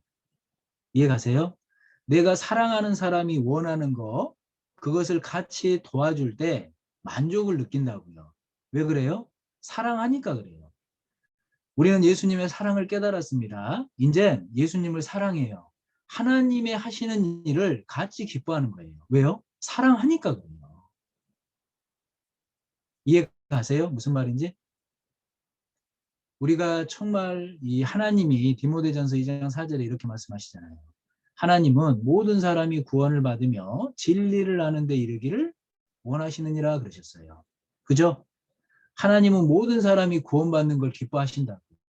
그럼 나도 하나님을 사랑하기 때문에 하나님이 기뻐하시는 일을 나도 기뻐한다고요. 그러니까 그리스도의 사랑이 심긴 사람은 복음의 진보를 함께 기뻐하는 겁니다. 그게 생명이 심겼다는 증거예요. 그러니까 우리가 어찌하든지 복음을 증거하려고 하잖아요. 그리고 세 번째로는 그리스도의 사랑이 심긴 사람은 성령이 심긴 거잖아요. 그러니까 사람의 깊은 것도 통달하고 사는 거예요. 그러니까 우리는 구원받지 않은 사람의 마음도 알고 구원받은 사람의 마음도 아는 겁니다. 고린도전서 2장에 그렇게 설명하시잖아요. 성령은 사람의 깊은 것을 통달하시느니라. 그런 것처럼 우리도 구원받은 사람의 마음뿐 아니라 구원받지 않은 사람의 마음도 알아요. 그러니까 구원받지 않은 사람이 나한테 말씀 듣자 할 때 때로는 오해하고 핍박해도 괜찮다 생각하잖아요. 같이 싸워요? 아니잖아요. 나도 구원받지 않았을 때 저랬다고. 나도 구원받지 않았을 땐 오해했다고. 나도 구원받지 않았을 땐 핍박했다고. 그 마음을도 안다니까요. 성령이 그러한 모든 것을 아는 것처럼 구원받은 사람은 나도 그런 걸 안다는 거예요. 그리고 네 번째로는 구원받은 사람, 그 그리스도의 생명이 심긴 사람은 관심사가 그리스도예요. 예수님의 관심사가 나의 관심사가 되는 거예요. 그죠? 그리고 그 생명이 심긴 사람은 아까 말씀드린 것처럼 예수님을 사랑할 수 있습니다. 그리고 여섯 번째로 그리스도의 생명이 심긴 사람은요, 복음에 합당한 생활을 사는 거예요. 말로만 그렇게 사는 게 아니에요. 정말 생명이 심겼기 때문에 복음에 합당한 생활을 할 수 있습니다. 빌립보서 1장 27절 한번 보세요. 빌립보서 1장 27절 제가 읽을게요. 오직 너희는 그리스도 복음에 합당하게 생활하라 그랬잖아요. 그죠? 정말 그 그리스도의 생명이 심겼다면 복음에 합당하게 말하라 이렇게 하지 않았어요. 복음에 합당하게 뭐 하라고요? 생활하라. 그러니까 생명이 심긴 사람은 행동으로도 나오는 거예요. 복음에 합당하게 생활하라. 하나님이 우리에게 원하시는 거예요. 그리고 그렇게 생활하는 이유는 생명이 내 안에 심겼기 때문에 그렇다는 거예요. 그리고 그 생명이 정말 심기면요. 희한합니다. 저 한번 봐보세요. 그 생명이 심겨서 복음에 합당하게 생활하잖아요. 세상이 나한테 저항해요. 사단이 나한테 저항해요. 그러니까 핍박이 있는 거예요. 그러니까 고난이 있는 거예요. 이상한 게 아니에요. 이해 가시죠? 생명이 심겨서 내가 합당하게 생활하잖아요. 세상이 나한테 저항한다니까요. 사탄이 나한테 저항한다고요. 그게 생명이 심긴 사람의 증거예요. 그러니까 왕따 당하는 거예요. 그죠? 그러니까 외로운 거예요, 그리스도인은. 그러니까 왕따 당하지 말고 어떻게 하라고요?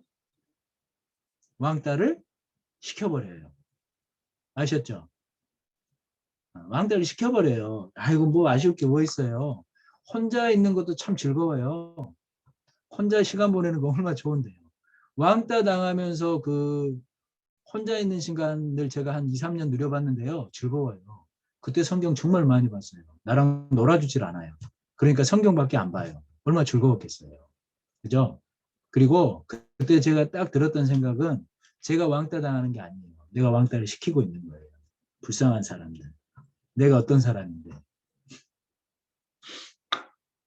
지금도 그때 생각하면 행복해요. 그때 정말 성경을 많이 읽었습니다.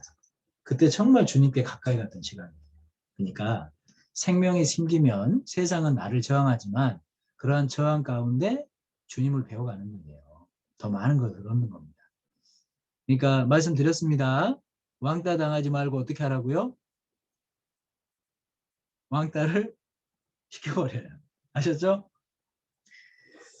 어쨌든 그렇게 빌립보서를 보면 그리스도가 우리의 생명이 되셨기 때문에 생명이 생긴 사람은 이렇게 7가지의 증거가 있다는 거예요. 빌립보서 1장은 우리에게 이러한 교훈도 주십니다. 그리고 빌립보서 2장은 교제는 이 같은 마음 또 낮은 마음을 가지고 함께하는 것이다 라고 설명을 드렸는데 이 2장은 그리스도의 마음, 모범 되신 그리스도를 찾아볼 수 있어요. 그래서 우리 2장 5절 말씀 한번 가봐요. 2장 5절 너희 안에 이 마음을 품으라 곧 그리스도 예수의 마음이니 그랬잖아요. 그렇죠? 실제로 우리 마음 속에 예수님이 와 있기 때문에 예수님의 마음을 품을 수 있어요. 그래서 모범 되신 그리스도가 2장에 자세하게 나와 있습니다. 우리 그 2장 5절부터 쭉 읽으면 이런 말씀이 있죠. 6절부터 봐보세요. 그는 근본 하나님의 본체시나 하나님과 동등됨을 취할 것으로 여기지 아니하시고 그랬죠. 실제로 예수님은 하나님이셨습니다. 7절에 보세요. 오히려 자기를 비어 종의 형체를 가져 사람들과 같이 되었고 사람의 모양으로 나타나셨습니다. 그러한 하나님이 인간 되셨다는 얘기예요. 얼마나 낮아지신 거예요. 창조주가 피조물이 되신 거예요. 사실 이것만으로도 기가 막힌 사실인 겁니다. 그런데 어디까지 낮아지셨어요? 자기를 낮추시고 그랬잖아요. 우리 예수님께서 마태복음 10장 마가복음에도 뭐라고 말씀하십니까? 내가 이 땅에 온 이유는 섬김을 받으러 오신 거예요? 아니잖아요. 섬김을 받으러 온 것이 아니요 도리어 섬기려 하고 많은 사람들에게 내 목숨을 대속물로 주려 함이라 그랬잖아요. 그죠? 섬기러 오셨어요. 하나님이 인간이 되셨습니다. 그렇게 인간으로 오셔서 도리어 우리를 섬겨주신 거예요. 계속 낮아지고 계시죠? 어디까지 낮아지죠? 우리 8장 후반절 봐보세요. 죽기까지 복종하셨으니 곧 십자가의 죽으심이라 그랬습니다. 십자가는 범죄인들이 달려 죽는 형틀이에요. 거기서 죽기까지 하신 거예요. 하나님이 인간이 되셨습니다. 인간이 되셨는데 섬기기까지 하셨어요. 섬기는 데서 그친 게 아니라 나를 위해서 죽기까지 하셨어요. 점점 낮아지셨잖아요. 그리고 나에게 뭐라고 얘기하시는 거예요? 그러한 그리스도가 나의 모범이 되신 거예요. 그러니 그러한 마음을 품고 사는 사람이 어떻게 살아가겠냐 이거예요. 2장 12절부터는 그러한 사람이 믿음의 성장을 이룬다. 이렇게 설명을 하시는 겁니다. 그래서 우리는 그러한 마음을 품고 계속 믿음의 성장을 이뤄가야 돼요. 우리 2장 12절 말씀 봐보세요. 12절 제가 읽겠습니다. 그러므로 나의 사랑하는 자들아 너희가 나 있을 때뿐 아니라 더욱 지금 나 없을 때에도 항상 복종하여 두렵고 떨림으로 너희 구원을 이루라 그랬습니다. 그러니까 하나님이 구원받은 사람에게 그 다음으로 원하는 건 제발 좀 자라가라 이 얘기예요. 10년이 지나도 20년이 지나도 늘 그 자리가 아니라 시간이 가면 갈수록 어떻게 하라고요? 제발 좀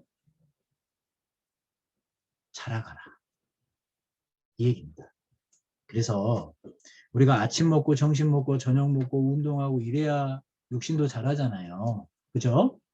그런 것처럼 말씀도 제대로 공급받아야 자라는 거예요. 교회 안에서 제대로 봉사해야 자라는 거예요. 그것이 믿음의 성장입니다. 그러니까 또 육신이 더 자라야 되니까 또 정신도 제때 먹어야 되기 때문에 너무 늦지 않게 끝낼게요. 그래서 우리 2장에 쭉 보면 우리 그 모범의 예로서 두 사람을 들어요. 디모데와 에바브로디도. 그래서 2장은요 계속 모범 되시는 그리스도, 모범의 예 디모데와 에바브로디도 이렇게 해서 우리에게 설명하고 계시는 겁니다. 그리고 3장의 주제는 뭐였어요? 3장의 주제는 교제는 복음이라는 그 고난에 함께 동참하는 거다. 이렇게 얘기하시는 거예요. 그리고 3장의 그리스도를 찾아보면 우리의 목표 되시는 그리스도를 설명하고 계십니다. 보십시오. 사람이 어떠한 목표를 가지고 달리잖아요. 그러면 여러 가지 어려움도 참아내는 거예요. 그렇죠? 올림픽 경기가 있을 때 선수들이 금메달이라는 목표를 가지고 달리면 절제를 하잖아요. 여러 가지 어려움도 참아내잖아요. 우리의 목표는 그리스도셔요. 그러니까 그리스도를 위한 고난도 감내하면서 사는 겁니다. 그것이 신앙이에요. 빌립보서 3장은 그런 부분을 설명하시는 겁니다. 그러니까 어때요? 딱 보면 그리스도시가 죄송합니다. 우리 주님께 반말을 했어요. 그리스도께서 우리의 목표가 되시기 때문에 다른 것은 배설물로 여기는 거예요. 이해가시죠? 우리 빌립보서 3장 한번 가보세요. 실제로 그리스도가 목표가 된 사람이 그렇게 산다는 거예요. 사도 바울이 그랬던 것처럼. 빌립보서 3장 7절부터 9절까지 우리 이 말씀은 같이 한번 읽어보죠. 그러나 무엇이든지 내게 유익하던 것을 내가 그리스도를 위하여 다 해로 여길 뿐더러 또한 모든 것을 해로 여김은 내 주 그리스도 예수를 아는 지식이 가장 고상함을 인함이라. 내가 그를 위하여 모든 것을 잃어버리고 배설물로 여김은 그리스도를 얻고 그 안에서 발견되려 함이니 내가 가진 의는 율법에서 난 것이 아니요 오직 그리스도를 믿음으로 말미암은 것이니 곧 믿음으로 하나님께로서 난 의라 그랬지 않습니까? 그죠? 그러니까 정말 우리의 삶이 그리스도예요? 목표가 그리스도예요? 그러면 다른 것은 배설물로 여길 수 있다. 이렇게 얘기하는 거예요. 정말로 세상 것은 그리스도를 위해서 포기할 수 있다. 이런 마음도 생기는 것이 그리스도입니다. 사도 바울이 실제로 그렇게 살았잖아요. 우리의 목표는 그리스도예요. 다른 게 아니에요. 그러니까 내가 학교에서 공부를 열심히 하는 이유도 주님이 영광받게 하기 위해서예요. 내가 졸업을 해서 그래도 영향력 있는 자리, 또 열심히 공부해서 좋은 직장을 가지려고 하는 이유도 왜 그래요? 내 만족 때문에 그래요? 아니에요. 그리스도께 영광 돌리려고 그러는 거라니까요. 그래서 내 모든 삶의 목적은 그리스도, 목표가 그리스도. 3장은 그걸 설명을 하시는 겁니다. 그러니까 어때요? 봐봐요. 우리 8절 말씀에 맨 끝에 봐보세요. 8절 맨 끝에. 얻고 이렇게 돼 있죠? 그죠?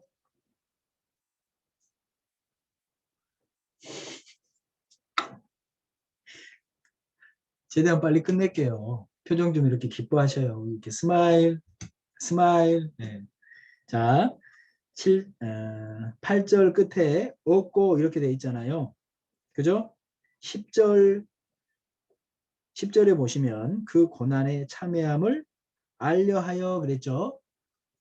11절엔 부활에 이르려 하노니 그랬죠. 12절 끝부분엔 잡으려고 쫓아가노라 그랬잖아요. 그죠? 봐보세요. 제가 네 가지 단어를 말씀드렸어요. 뭐뭐 말씀드렸냐면 얻고 또 알게 하려고 또 이르게 하려고 붙잡으려고. 자, 봐보세요. 다 동사죠. 그죠? 주어가 뭐예요? 주어가 얻고 알려고 이루려고 붙잡으려고. 주어가 뭐예요? 주어가 그리스도예요. 그리스도. 초점이 그리스도라고요. 그러니까 우리의 삶의 목표는 그리스도라는 것을 빌립보서 3장은 계속 설명하고 있는 겁니다. 이해 가시죠? 그리고 마지막이에요. 4장은 복음은 정말 그 복음을 위해서 교제라는 것은 그 복음을 위해서 물신양면으로 협력하는 것이다. 이것이 4장의 내용입니다.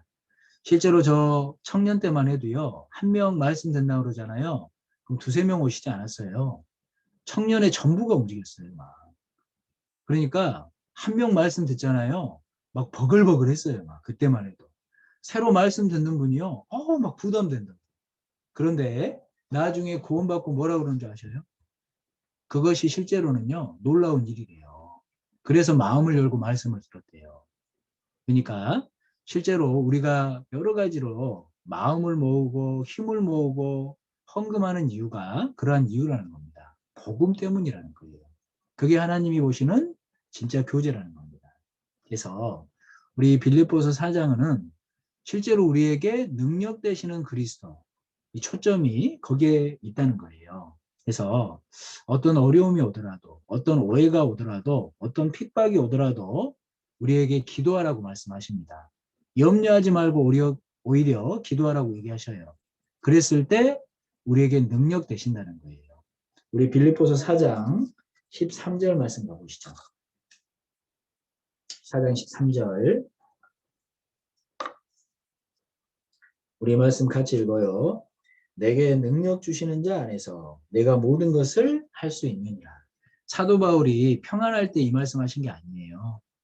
그죠? 풍족함을 느낄 때 이 말씀하신 게 아닙니다. 사도 바울이 풍족했던 때가 언제 있어요? 맨날 죽을 뻔했고, 맨날 맞으셨고, 맨날 고난당하시고, 맨날 쫓겨다녔죠. 하지만 그런 삶 가운데도 오히려 주님께 기도했습니다. 오히려 주님을 생각했어요. 정말 능력이 주님께 있다는 걸 알았어요. 그러니까 내게 능력 주시는 자 안에서 내가 모든 것을 할 수 있느니라. 참 감사하잖아요. 그래서 이 빌립보서 4장은 우리에게 능력 되시는 그리스도, 그런 부분에 대한 초점을 주십니다. 그래서 우리 이 빌립보서 1장부터 4장까지를 쭉 살펴보시면 사실은 내용이 전체적인 줄거리가 이래요. 봐보세요. 그리스도를 중심으로 한번 생각해 보죠. 그리스도는 우리에게 생명 되셨습니다. 내 안에 들어와 계시잖아요. 그렇죠? 그러니까 그리스도인들은 그러한 그리스도의 마음이 있는 거예요. 그러니까 겸손한 마음, 그러니까 같은 마음, 이런 마음들이 내 안에 있는 거예요. 3장은 뭘 얘기하셨어요? 3장은 그러니까 그러한 생명을 얻고 그러한 마음을 가진 그리스도인에게 목표는 오직 그리스도라는 거예요. 그리고 그러한 그리스도를 목표로 사는 그리스도인에게 진정한 능력이 되어주시는 분이 그리스도라는 거예요. 이해가시죠? 생명 되시고 나의 마음 되시고 그리고 나의 목표 되시고 그러한 사람에게 능력으로 다가오시는 분 예수님입니다. 그것이 참 교제예요. 그러한 마음으로 자라가는 것이 내가 올바른 교회 가운데 올바른 교제로 동참하고 있다는 증거예요. 빌립보서는 그걸 말씀하고 있는 겁니다. 우리 갈라디아서 2장 20절 말씀 암송하세요. 갈라디아서 2장 20절 말씀. 우리 같이 한번 암송해 볼까요? 내가 그리스도와 함께 십자가에 못 박혔나니 이제는 내가 산 것이 아니요 오직 내 안에 그리스도께서 사신 것이니. 잠깐만요. 내가 그리스도와 함께 십자가에 못 박혔나니 그런즉 이제는 내가 산 것이 아니요 오직 내 안에 그리스도께서 사신 것이라. 이제 내가 육체 가운데 사는 것은 나를 사랑하사 나를 위하여 자기 몸을 버리신 하나님의 아들을 믿는 믿음 안에서 사는 것이라 이렇게 말씀하셨습니다. 그죠? 그러니까 실제로 우리의 신앙생활은 뭐예요? 내 안에 그리스도께서 계신 거예요. 이제는 내가 사는 것은 그러한 믿음 안에서 사는 겁니다. 나 혼자가 아니에요. 이해가시죠? 빌립보서는 그러한 부분을 우리에게 교훈하고 계시는 거예요. 그래서 오늘 우리가 빌립보서까지 좀 이렇게 쭉 배워봤습니다. 여러 가지 초점을 가지고 또 그리스도라는 내용을 가지고 또 전체적인 개관을 가지고 우리 이인수 형제님이 발표해 주신 것처럼 빌립보서를 생각해 봤는데 봐보셔요. 말씀 안에 여러 가지 각도를 생각하면 얼마나 얻을 게 많아요. 그래서 우리가 남은 삶도 이 말씀에 더욱 좀 창념함으로 그렇게 살으셨으면 좋겠습니다. 그래서 오늘은 이 빌립보서까지 좀 배워봤습니다. 내일 조별교제 시간에는 골로새서에 대해서 오늘 빌립보서 했던 것처럼 같이 조별로 같이 좀 나눠보시고 읽어보시면 좋을 것 같아요. 다음 주 화요일 날은 우리 뭐 만나죠? 그죠? 다음 주 화요일은 겨울 수련회잖아요. 마지막 시간으로 이제 다음 주 목요일까지입니다. 이제 마지막 한 번밖에 안 남았어요. 그때까지 다음 조별 교재 시간에는 내일이죠. 내일에는 골로새서를 좀 정리해서 자매님 조가 다음 목요일 날 발표하는 걸로 좀 준비해 주시면 좋을 것 같아요. 그래서 다음 주 화요일, 수요일은 따로 이렇게 조별 교재 하지 마시고요. 그동안 쭉 배웠던 거 좀 정리하는 시간 개인적으로 좀 갖고 마지막 다음 주 목요일 날 만나서 끝내는 걸로 이번 사도 바울과 함께하는 선교여행 정리하면 좋을 것 같습니다. 그러니까 이제는 내일 조별교제 한번 하고 다음 주 목요일 날 마지막으로 하고 끝내면 돼요. 아시겠죠? 좋으시죠? 이제 안 해도 되니까. 우리 시작이 벌써 꽤 오래된 것 같은데 이제 얼마 안 남았잖아요. 우리 신앙도 그래요. 우리 신앙도 구원 받을 때 시작입니다. 주님 오시는 날 하고 싶어도 못해요. 끝이 있어요. 그러니까 끝날 때까지 우리가 최선을 다해서 주님을 섬기는 오늘 배웠던 것처럼 그리스도 안에 복이 있고 그리스도 안에 얻을 것들이 많아요. 세상은 우리한테 참 만족 못 줍니다. 오직 우리에게 참 만족 주시는 분은 주님이셔요. 그거 잊지 않고 그리스도 안에서 교회 안에서 힘있게 잘 살아갈 수 있었으면 좋겠습니다. 오늘 고생 많이 하셨습니다. 기도하고 마치도록 하겠습니다. 사랑과 은혜가 많으신 고마우신 우리 아버지 하나님, 저희를 구원해 주신 것 감사합니다. 구원해 주셨을 뿐 아니라 주님의 몸된 교회 가운데 귀한 말씀과 교제 안에서 살아갈 수 있도록 능력 베풀어 주신 것도 감사합니다.